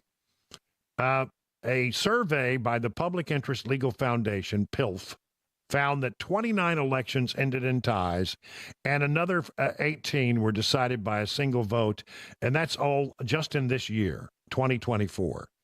If people think their votes don't matter, I hope they remember these tied elections, said PILF President J. Christian Adams in an October 9th press conference. Every single vote does matter. Just one vote could determine who wins power. Everyone eligible should register and vote this November. This year, ties or single-vote victory margins occurred in 24 states, with the nation experiencing more instances than in 2023, according to a survey. We really are an equally divided nation, aren't we? The closeness of these elections illustrates every vote and every mistake matters. Since 2022, when PILF began tracking close elections across America, it has discovered 635 tied elections and 173 that were decided by one vote. PILF researchers stated those numbers do not represent all the incidents out there, and they do not include the thousands of close elections decided by 2 votes or more. Lauren Bowman-Biss, who is PILF's director of communications, told the Epoch Times that there was even more cause for concern given the possibility of non-citizens voting in American elections. An illegally cast vote by an alien could have determined the outcomes of these tied and close elections. These elections are proof that every vote matters. We should not let illegally cast votes by aliens determine our elections. This year, the primary in California's 16th congressional district ended in a tie, with each candidate receiving exactly 30,249 votes for the second-place position in a 3-person race. The tie was resolved by a recount which gave one of the candidates for second place the victory by 5 votes. California runs a jungle primary in which the 2 top finishers, regardless of party, advance to run against each other in the general election. A tie for an election in Oklahoma for county sheriff was resolved by drawing the winning candidate's name from a bucket. In Tennessee, a tied election for county school board was broken by a single provisional ballot originally cast by a voter who showed up to vote earlier on Election Day without the required identification. The voter returned with the proper ID between the time the vote count had concluded and the start of the certification process, which would have led to the tie-breaking procedure. The individual's provisional ballot was accepted, given the victory to his candidate of choice. So, I mean, this happens. This really does happen, and you have to look at it. Local officials determined to resolve the tie in other places by conducting a special mail-in election. Look, if you think your vote doesn't matter, that the fix is in, or, he's going to win easily, I don't need to go and cast my ballot, think again. Think again. Now, as promised, this is a report from the ground in North Carolina, a place called Fairview, by a guy named Steve Antel. It really tells you what's going on. You ready? I'm up early this morning and reading the news on my phone. The back and forth in the presidential race about FEMA response. Here's what I know firsthand, being here on the ground daily in this effort in Fairview, North Carolina. When they were pulling bodies and people from the earth and trees and rivers and houses, it was the state, local, and out-of-state police, fire, EMS, search and rescue, the Army Guard, and the 101st Airborne, 82nd Airborne, neighbors, community, random strangers, but FEMA was nowhere to be found. When we needed food, water, medicine, and clothes, we got it from the state and local government, churches, and community. FEMA was nowhere to be found. When we needed generators, it came from the community, churches, and Samaritan's Purse. FEMA was nowhere to be found. When we needed kerosene heaters, the request is being handled by Samaritan's Purse, private donations, and churches. Guess what? FEMA, nowhere to be found. When we need transport, it's the state and local government, community and churches, and the Army National Guard. FEMA is nowhere to be found. When we need gasoline and water, it's the state and local governments, the community, private donations. FEMA, are you detecting a pattern here? FEMA was nowhere to be found. When we need all the little day-to-day stuff that you don't think about in normal life, it's the community, it's the churches, private donations, Samaritan's Purse. FEMA is nowhere to be found. I have yet to see a FEMA person in Fairview. Oh, I hear they exist, but I travel the entire area several times a day. And I haven't seen one. There's not a FEMA person I can find and say we need 100 heaters, 100 generators, 100 camp stoves, hundreds of gallons of kerosene, and gas containers and propane tanks, and on and on and on. It's the community, Samaritan's Purse, churches, friends, neighbors, state, local governments, businesses, etc. FEMA is nowhere to be found.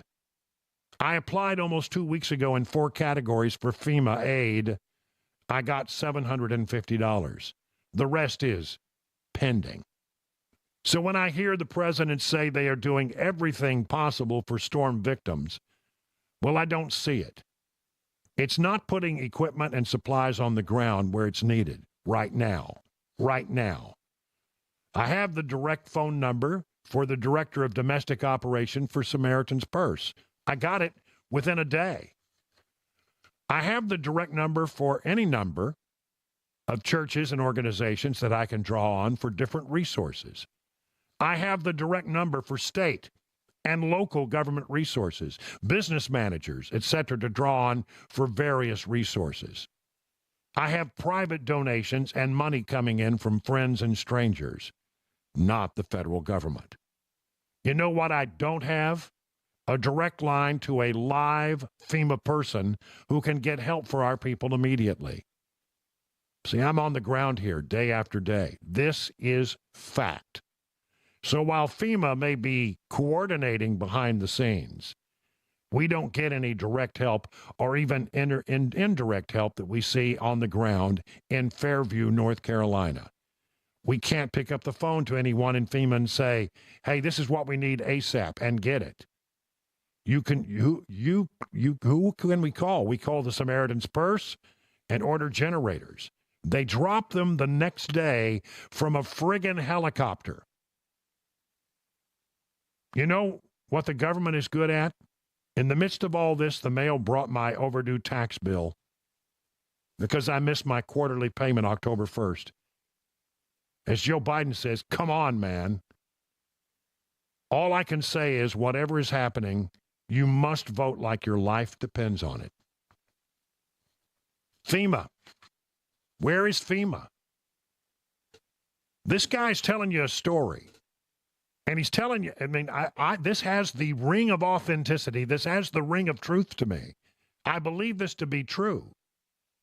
And we keep hearing stories and stories and stories about how it is the local, it is the state, it is the Red Cross, it is the Salvation Army, it is your friends, it's your neighbors who come to your aid at time of need. And FEMA, I don't know what FEMA's doing because all we hear is FEMA's getting in the way. FEMA is stopping people from getting the help that they need.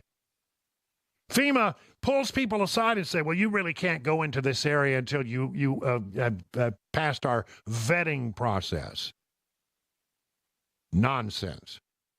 You know, look, in a time like this, what I hope happens, I absolutely 1,000% hope this happens, that if you need to understand one thing, FEMA is invited into a situation by the state.